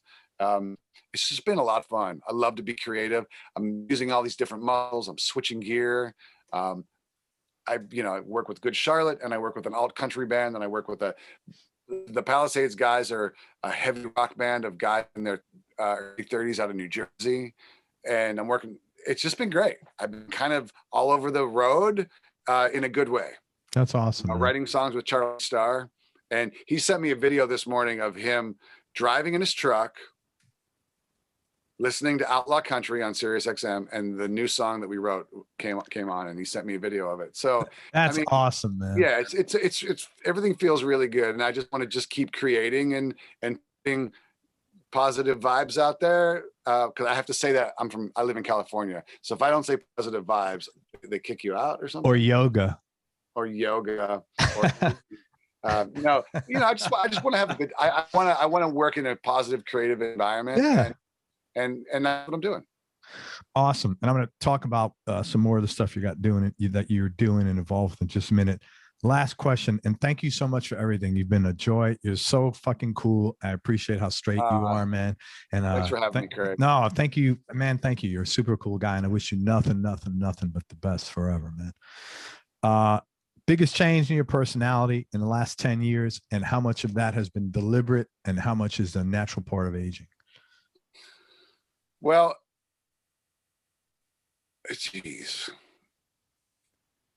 I think that there's a certain amount of preemptive humility that I strive for. I don't know that I always get it, but there's I think we talked about my little philosophy of like, if you don't get yourself right, the universe will get you correct. Yeah. And that's really painful. So just trying to be preemptive with that, as opposed to being fuck you first. And, when you come from a world of protecting yourself at all times, to being vulnerable to stuff, while you still protect yourself, there's this there's this concept of internal boundaries and external boundaries. So, I have to protect myself from being an offender.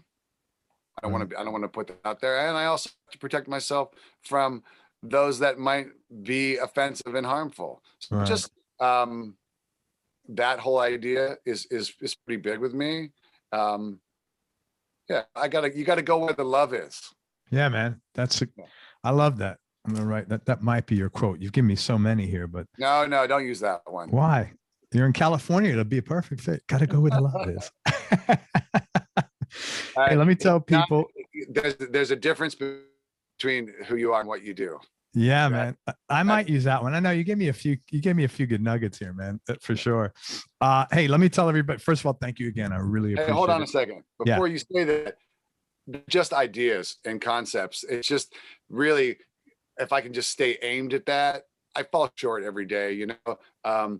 So I can't really beat myself up for that, but that's what I strive for. Yeah, man. I think you're doing great. Like we're all trying to get through the day, man. That's all, you know. None of us get it perfect. Yeah, I certainly don't.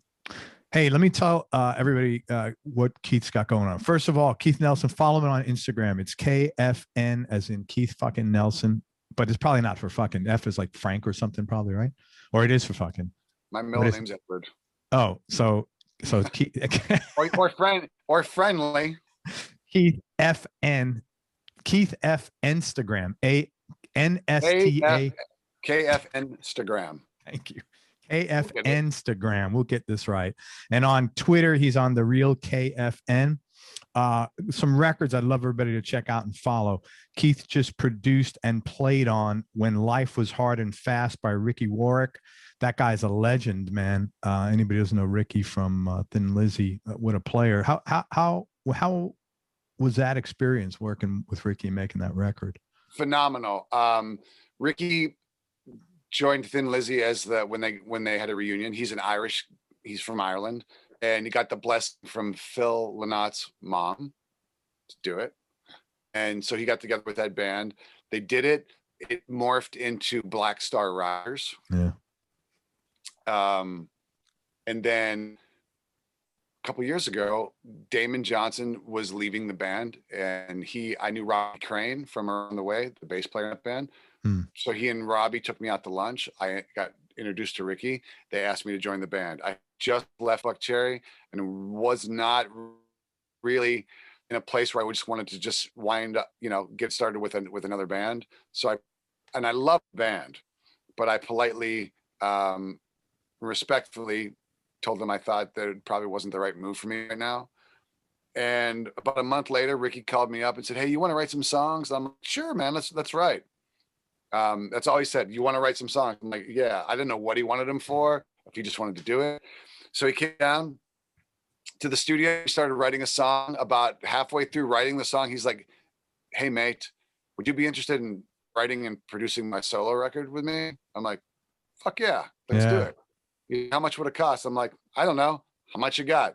I wasn't about the money. It was about doing it and making it right. So over the course of probably like 6 or 9 months, we wrote the record. I made all the demos in my studio so we could I wanted to flush out some of the sound of it. Yeah. So that he was cool with it. Cause you don't make a record with the guy, you don't make a rock record with the guy that sings in Thin Lizzy and not tip your hat to it. Oh God.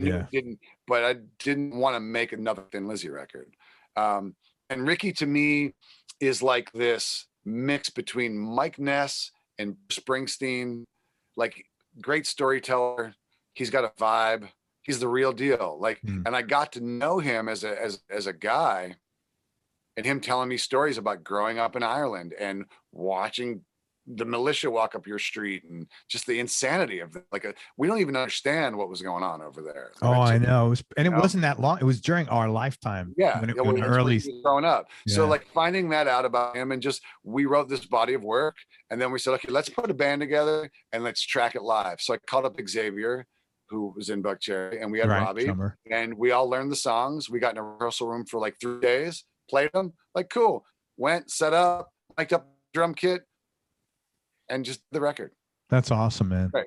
Yeah. It's called When Life Was Hard and Fast. And with Blackberry Smoke, Keith did a lot of songwriting with Charlie. You Hear Georgia. is that record and the Find a Light album, which was the last one they came out. How was that? What was that experience like? I know you've written a lot with Charlie. It was great because at the time when Charlie and I started to actually write, we had, like I said, we'd been friends for so long, and I was newly unemployed, and he was like, well, what are you going to do with all those songs you write, man? And I said, I don't know. He's like, let's write one. With no, like, I'm making a record, none of that. He was just like, let's just write some songs. So it started out really innocently. That's why I'm so proud of it, is because it just started out as two guys that share so much of the same experience and love the same kind of music. We just started writing songs, and then he wanted to make that record, and he's like, mind if I cut one of them? I'm like, I'd be honored. Thank you. Yeah. He called me back like a week later. He's like, well, we didn't cut one. I'm like, oh, okay. We cut 4. I was like, wow. Great. Awesome. So it happened very genuinely. And I think that if you listen to the songs, you can hear that. Very cool. And Palisades, they got a new album coming out that you just finishing up. Yeah, that record's being mixed right now. It's a phenomenal rock record. When will that be out? Probably by the end of the year at some point. That's going to be on Rise Record. I wrote a couple songs with a band that you haven't heard of yet called Classless Act, and they are on Better Noise Records, and they will be putting their debut record out this year as well. We got about 4 or 5 songs on that record. Great guys, great band, phenomenal singer, Derek Day in that band. I worked a bunch recently with Tuck Smith. I wrote with Tuck Smith from the Biters. We did he did a record. I don't know if that record's actually going to come out for some business reasons, but he's working on an EP right now, and I have a song on that too. That's awesome. So that'll be coming out. Look for that. It's great rock and roll out of Atlanta, Georgia. There's a Beasto Blanco EP that I just finished. That'll be coming out. That's right. Yeah. I'm working with Chris Roberts band, not Chris Robinson from the Black Crowes. Chris Roberts, who's like an alt country guy out of Aspen, Colorado. Almost finished with that record. That's what I'm working on right now. If somebody is interested in working with you and collaborating either in songwriting or having you produce their band, what's the best way that you'd like them to get a hold of you, and what do you want them to send you besides links to their music? I mean, just hit me up on Instagram, and that's how we'll get started. If it's a good fit, then we'll move forward. Yeah. Awesome. Again, be like specifics. Make sure you send Keith links to your music, and what are you looking for, and why do you think he's a fit, so he can have some sense of who you are and respond appropriately. Man, thank you for everything. I'm trying to think of the brand for our ashtrays.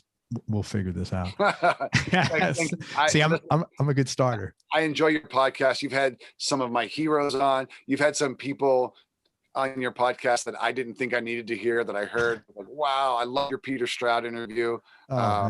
I know him very loosely through, I probably text messaged more with him than actually met him in person. I think I met him once, but I'm a big fan, and thank you. Man, thank you. I appreciate it. Same mutual love, man. I appreciate it. Everybody, thank you so much for listening. If you enjoyed this, please share it on social media with your friends. We appreciate your support. Thanks very much to Keith Nelson. Again, please check out and follow Keith on Instagram. It's KFNstagram. On Twitter, it's The Real KFN. Check out the new Ricky Warwick album, When Life Was Hard and Fast, Blackberry Smoke, You Hear Georgia, and Find the Light. The new Palisades album that's going to be massive and crunchy by the end of the year. Another band, Classless Act, Chris Roberts, Tuck Smith, and the new Beasto Blanco EP coming out. And most important, man, remember that happiness is a choice, so choose wisely. Be nice, go play your guitar, and have fun. Till next time, peace and love, everybody. I am out. Brother, thank you for everything. See you, bud.